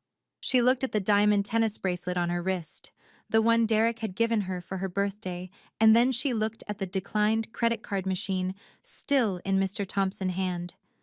The illusion was shattering piece by piece, and the shards were cutting her deep. "You are the liar," Tiffany spat out, her voice rising in pitch, becoming shrill and ugly. "You told me you were a self-made millionaire. You told me you built that consulting firm from the ground up. You said the penthouse was yours free and clear. You said Sophia was just the accountant, the boring wife who managed the books while you made the deals." Derek took a step toward her, his hands up in a placating gesture, sweating profusely. "Under the afternoon sun, I did build it." "Baby, I am the visionary," Derek stammered, trying to spin a narrative that had already collapsed. "Just because the accounts are in her name technically does not mean I did not earn it. We can fight this. We can get a lawyer and sue her for my share." Tiffany shook her head, her face twisting with disgust. "Technically," she screamed the word echoing off the stone walls of the estate. "Technically, you are broke, Derek. Technically, you are living on an allowance like a teenager. Technically, you have been spending her money to buy my affection." She pointed a manicured finger at his chest, poking him hard with every word. "I quit my job for you," she yelled. "I moved out of my apartment because you said we were moving into the penthouse. I leased a new car because you said you would handle the payments. You told me I would never have to worry about money again." "It is just a setback," Derek begged, reaching for her hand again, managing to grab her wrist this time. "We will figure it out. I have connections. I have ideas. We still have us, Tiffany. We still have our love. And is not that what this day is about? It is about us against the world." The crowd watched in rapt attention, witnessing the implosion of a relationship that was built entirely on a foundation of greed. Tiffany looked down at his hand on her wrist, and then she looked up at his face, seeing the panic and the weakness there. For a woman like Tiffany, weakness was the ultimate sin. She did not want a partner. She wanted a provider. And the man standing in front of her could not even provide a valid credit card. "Love." She repeated the word, dripping with venom. "You think I am standing here in a $20,000 dress for love? You think I tolerated your mother constant criticism for love? You think I let you drag me into this mess because I just loved your personality so much?" She yanked her wrist free from his grip, with a violent motion causing him to stumble back slightly. "Love does not pay the rent." "Derek!" she shouted, her voice breaking with the intensity of her anger. "Love does not pay for first-class flights or Michelin-star dinners or Cartier bracelets. You are a fraud. You are a con artist. You dragged me into your little fantasy world and made me look like a fool in front of hundreds of people." Derek looked around at the guests, seeing the judgment in their eyes. He looked at his mother, who was sitting in the front row looking pale and defeated. He looked at me standing there calmly in my red dress, the architect of his ruin. He had nowhere left to turn, so he tried one last desperate play, the emotional manipulation. "Think about the baby," Derek whispered loud enough for the microphone to catch it, dragging an innocent child into his mess. "Think about our family, Tiffany. Do not walk away from your family over money." That was the wrong thing to say. Tiffany's eyes blazed with a cold fire. She looked down at her stomach and then back at him with a look of pure calculation. "My baby is not going to have a father who cannot afford diapers," she hissed. "My baby deserves a legacy, not a mountain of debt, and a father who is technically an authorized user on his ex-wife credit card." She reached down to her left hand, grabbing the massive 3-carat diamond ring that sat on her finger, the ring that I had watched him buy on the security camera. The ring that was charged to a business account that was now flagged for embezzlement. She twisted it viciously, not caring if it hurt, scratching her skin in her haste to remove it. "You want to talk about family?" she screamed, pulling the ring free, holding it up so the sun caught the facets one last time. "Here is your family legacy." "Derek." She threw the ring. It was not a gentle toss, it was a fastball aimed directly at his face. The heavy platinum band with its massive stone struck him right on the cheekbone, cutting the skin instantly. A small trickle of blood began to run down his face, mingling with the sweat and the tears of frustration. The ring bounced off his face and clattered onto the stone floor, spinning noisily before coming to a rest at my feet. "I want nothing from you," Tiffany yelled, backing away, her chest heaving heavily. "You are a liar. You are a loser, and I am done being your prop." Derek stood there holding his cheek, looking at the woman who had promised to cherish him 5 minutes ago. "Tiffany, wait!" he cried out, taking a step toward her. "Please do not go. Do not come near me," she shrieked, gathering up the heavy layers of her tulle skirt, turning her back on him completely. "I am leaving. And if you try to follow me, I will call the police and tell them exactly how you scammed me too." She began to run back down the aisle the way she had come. Her exit was as dramatic as her entrance had been, but instead of walking toward a future, she was running away from a disaster. She pushed past the guests, not caring who she bumped into, ignoring the gasps and the whispers. She was running for her life, running back to whatever safety she could find now that her golden ticket had turned out to be counterfeit. Derek watched her go, his hand still clutching his bleeding cheek. He looked utterly abandoned. The guests parted to let Tiffany pass, watching her disappear through the garden gates, the sound of her sobbing fading into the distance. I looked down at the ring resting by my shoe. I bent down gracefully, picking it up between two fingers, examining it in the sunlight. It was a beautiful piece, flashy and expensive, completely hollow of meaning, just like the man who bought it. I walked over to Derek, who was staring at the empty aisle, staring at the ghost of his future. "I believe this belongs to the company," I said quietly, dropping the ring into his breast pocket, checking it against the debt you owe. Derek looked at me, his eyes empty. The fight had gone out of him. He was alone. The mistress had fled. The mother was humiliated, and the ex-wife was holding the keys to the kingdom. The betrayal was complete, and it was sweeter than any wedding cake could have ever been. The departure of the bride was the signal that the dam had finally broken, and the floodwaters of reality were rushing in to drown what was left of the Brooks family dignity. Derek stood alone at the altar, a man who had lost his wife, his mistress, his money, and his reputation in the span of 20 minutes. But the toxicity of that family ran deep and like a cornered hydra. When one head is cut off, another snaps forward to bite. Mama Joyce rose from her seat in the front row, her face twisted into a mask of righteous indignation that she had perfected over decades of manipulating her children and her community. She did not look at her son, who was bleeding and broken. She looked at me with a hatred so pure it was almost impressive. "You are a demon, Mama," Joyce screamed, her voice shaking with the force of her rage, pushing past the stunned guests to stand next to her son, pointing a trembling finger at my face. "You came here to destroy us. You came here to humiliate a good man because you could not keep him. You are evil, Sophia. You are a bitter, barren woman who cannot stand to see anyone else happy. God will punish you for this desecration of a holy union." Jessica, who had been nursing her bruised ego and her ruined dress on the sidelines, saw her mother advance and decided to join the fray. She scrambled to her feet, her hair wild and her makeup running, looking less like a suburban mother and more like a banshee. She rushed to her mother's side, creating a united front of delusion. "You should be in jail," Jessica shrieked, her voice cracking. "You assaulted me. You ruined this wedding. You planned this whole thing. You probably paid Tiffany to leave. You are sick. Sophia, you are a psychopath who uses money to control everyone. Well, you cannot control us. We are a family and we are stronger than your bank account." The guests watched in horrified fascination as the two women screamed insults at the person who held the deed to the property they were standing on. It was a masterclass in deflection. They could not attack the facts, so they attacked my character. They tried to paint me as the villain to distract from the reality of their own failures. I stood perfectly still, letting them scream, letting them exhaust their supply of venom. I waited until Mama Joyce had stopped to take a breath, until Jessica had run out of names to call me. Then I raised the microphone one last time.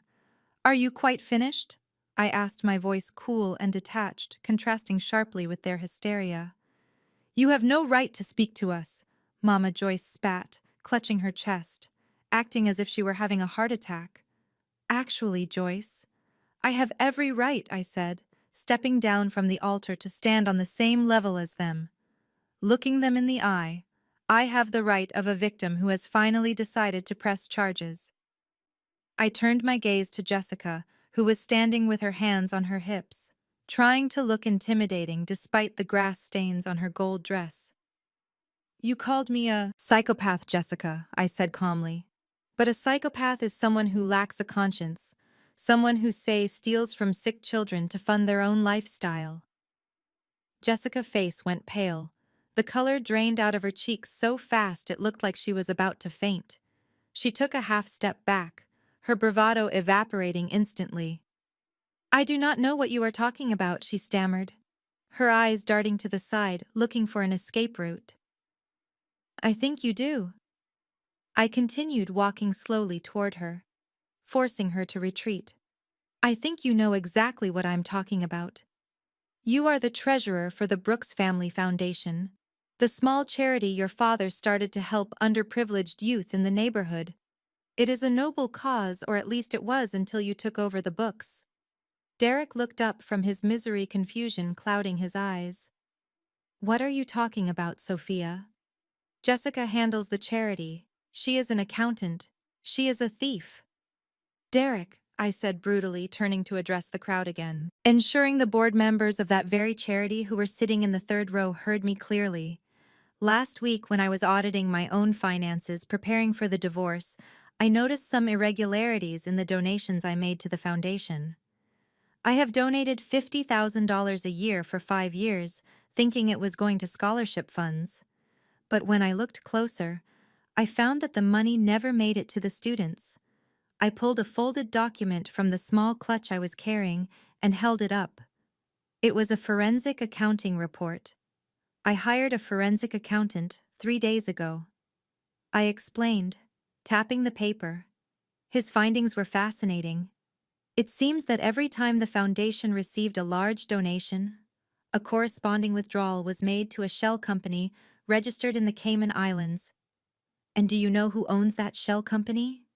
I looked at Jessica, who was now shaking her head violently, tears streaming down her face. "No," Jessica whispered. "Please, Sophia, do not. It is owned by JMB Consulting."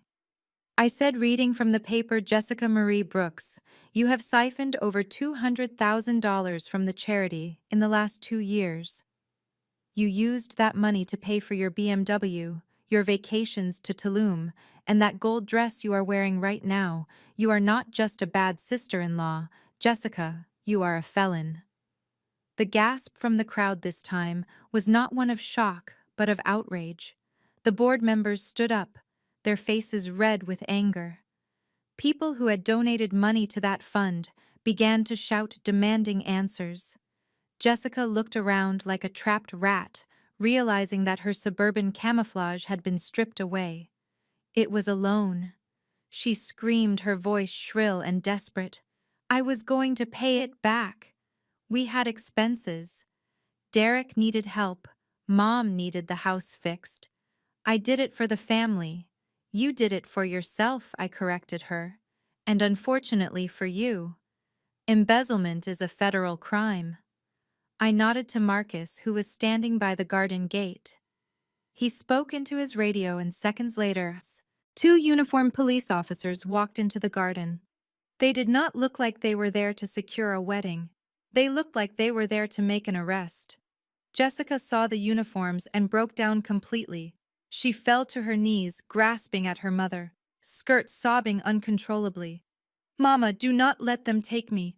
I cannot go to jail. I have kids." "Mama." Joyce stood frozen, her world collapsing around her. She looked at her daughter, the thief, and her son, the fraud. and realized that the legacy she was so proud of was nothing but a criminal record. She tried to push Jessica away, distancing herself from the crime. "I did not know," she stammered, looking at the police, then at me. "I had nothing to do with this." "Sophia, tell them I did not know." I looked at Mama Joyce, with zero sympathy. "You raised them, Joyce. You taught them that appearance matters more than character. You taught them that they were entitled to things they did not earn. You may not have signed the checks, but you definitely drove the getaway car." The officers reached Jessica, pulling her up from the ground violently. She screamed, kicking and fighting, her mascara running down her face in black streaks, making her look like a horror movie villain. "Mrs. Jessica Brooks, you are under arrest for embezzlement and wire fraud. You have the right to remain silent." As they dragged her away past the rows of stunned guests, past the white roses and the champagne tower, her screams echoed off the estate walls, a haunting soundtrack to the family destruction. Derek watched his sister being handcuffed and shoved into a squad car visible through the garden gates. He did not move to help her. He could not. He was paralyzed by the sheer magnitude of the disaster. Mama Joyce finally slumped into her chair, putting her face in her hands, weeping not for her children, but for the shame of it all, knowing that come Sunday morning she would be the pariah of her church. I looked around the garden at the guests who were now standing up, grabbing their purses and their coats, eager to escape the blast radius of the Brooks family implosion. They looked at me with a mixture of fear and awe. They knew the wedding was over. They knew the reception was canceled, and they knew exactly who had won the war. I turned to Derek one last time. He was sitting on the steps of the altar, his head in his hands, the picture of utter defeat. "You wanted a memorable wedding, Derek," I said softly, looking down at him. "I think we accomplished that." I signaled to Mr. Thompson, who began to direct the staff to clear the tables. "The bill for the cleanup will be sent to your mother's address," I added, turning to walk away. "And Derek, you have 30 minutes before the gates close. I suggest you start walking now.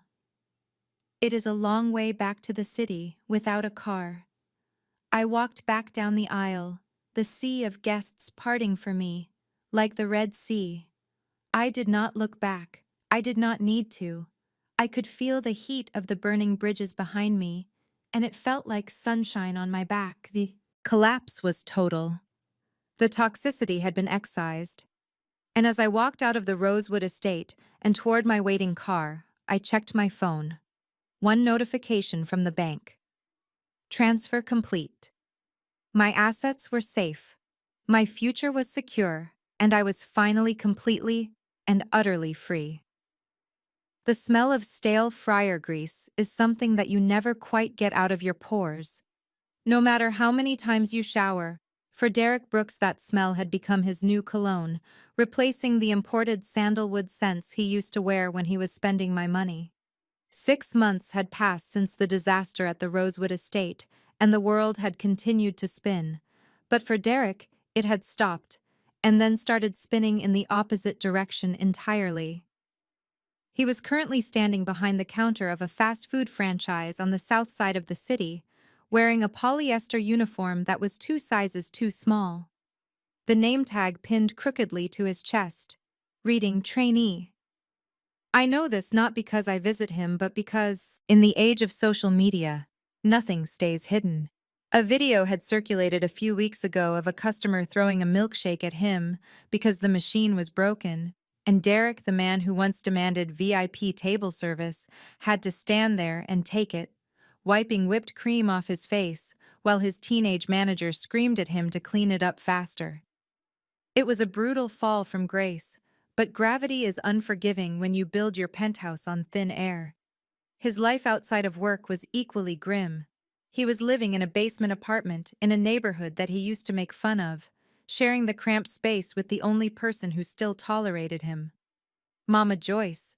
But tolerance is a generous word for what they had. Mama Joyce had not humbled herself. Instead, she had turned her bitterness inward, focusing it entirely on her son. I can imagine the scene perfectly, because I know the players so well. Derek sitting on a sagging mattress counting his tip money, trying to scrape together enough for rent while Mama Joyce sits in the corner complaining that the heater makes too much noise, blaming him for the fact that she has to take the bus to church now. "You let her trick you," she would say, her voice rasping with resentment. "You had it all, Derek, and you let that woman outsmart you. I told you to get her to sign the papers after the wedding, but you were too arrogant. You ruined us." And Derek would say nothing. He would just stare at the peeling paint on the wall, realizing that the mother who once treated him like a prince now looked at him like a pauper. Realized that her love was just as conditional as his credit limit. Meanwhile, 4,000 miles away, the only salt in the air came from the Mediterranean Sea. I was sitting on the aft deck of a private yacht anchored off the coast of Positano, watching the sun dip below the horizon, turning the sky into a canvas of violet and gold. The silence here was heavy, but it was a good silence. It was the silence of peace, of security, of knowing. Everything around me was paid for, earned and owned. I was not alone. Sitting across from me was Julian. He was not a project I needed to fix. He was not a dependent I needed to claim on my taxes. He was a partner in every sense of the word. A successful architect who ran his own firm. Julian had his own money, his own legacy, and most importantly, his own self-respect. He did not need my light to shine. He had his own. Julian looked up from the book he was reading, smiling at me with a warmth that reached his eyes entirely devoid of calculation. "You are quiet this evening, Sophia," he said, his voice deep and calming. "Is everything all right?" I smiled back, stretching my legs out on the lounge chair, adjusting the silk robe I was wearing. "Everything is perfect, Julian. I was just thinking about how different the view is when you are not looking at it through a lens of stress." He reached over and took my hand, squeezing it gently. "You deserve the view, Sophia. You fought hard for it." My phone buzzed on the small, teak table beside me, disturbing the moment.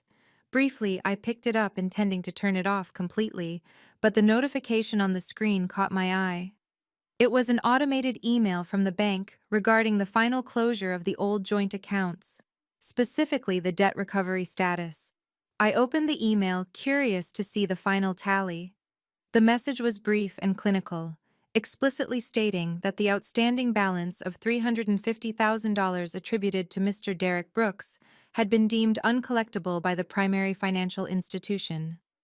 The debt had been sold to a third-party collection agency for pennies on the dollar. The email also noted that due to the terms of the authorized user agreement and the fraud investigation I had initiated, my credit score remained a pristine 820, while Derek Brooks had been flagged with a charge off that would haunt his financial profile for the next 7 years. I read the words and waited for a pang of guilt, waiting to feel sorry for the man I had once vowed to spend my life with. I waited to feel sad that he was likely dodging phone calls from debt collectors right now while I was sipping vintage champagne. But the guilt never came. All I felt was a profound sense of lightness. The weight of his ego, the weight of his family demands, the weight of his incompetence, was finally and legally gone. I looked at the delete button on the screen. It was a small red icon, but it held so much power I pressed it, watching the email vanish into the digital trash bin, taking the last remnant of Derek Brooks with it. "Is it important?" Julian asked, noticing the small smile playing on my lips. I put the phone down, face down on the table. I picked up my glass of champagne, the bubbles dancing in the golden light. "No," I said, looking at him, looking at the horizon, looking at my future. "It was just spam. Nothing to worry about." Julian smiled, raising his glass to clink against mine. "To freedom," then he said. I took a sip, took a cold, crisp liquid tasting like victory. "To freedom," I repeated. I looked out at the ocean, vast and open and endless. I thought about the girl I used to be, the one who tried to buy love, the one who thought she had to shrink herself to make a man feel big. And then I looked at the woman I was now, the woman who canceled the cards, the woman who crashed the wedding, The woman who walked away with her head high and her bank account full. The best revenge wasn't leaving him destitute. The best revenge wasn't the public humiliation or the arrest of his sister. The best revenge was this. It was the quiet joy of a life that was finally fully mine. It was the realization that I didn't need to prove anything to anyone anymore. I had balanced the books, I had closed the account, and for the first time in my life, I was truly in the black. This story serves as a powerful reminder that financial independence is the ultimate form of self-defense. Sophia taught us that we should never shrink ourselves to accommodate someone else's ego, nor should we ever finance our own disrespect. The most powerful move isn't screaming or fighting. It is quietly removing your access and letting people sit with the consequences of their actions. True wealth isn't just about the numbers in a bank account. It is the peace that comes from knowing you can stand entirely on your own 2 feet, unshakable and free. If you believe that your peace is non-negotiable, hit the like button and subscribe to our channel. Share this video with someone who needs to be reminded that they hold the keys to their own kingdom. Don't let anyone be an authorized user of your life without your permission,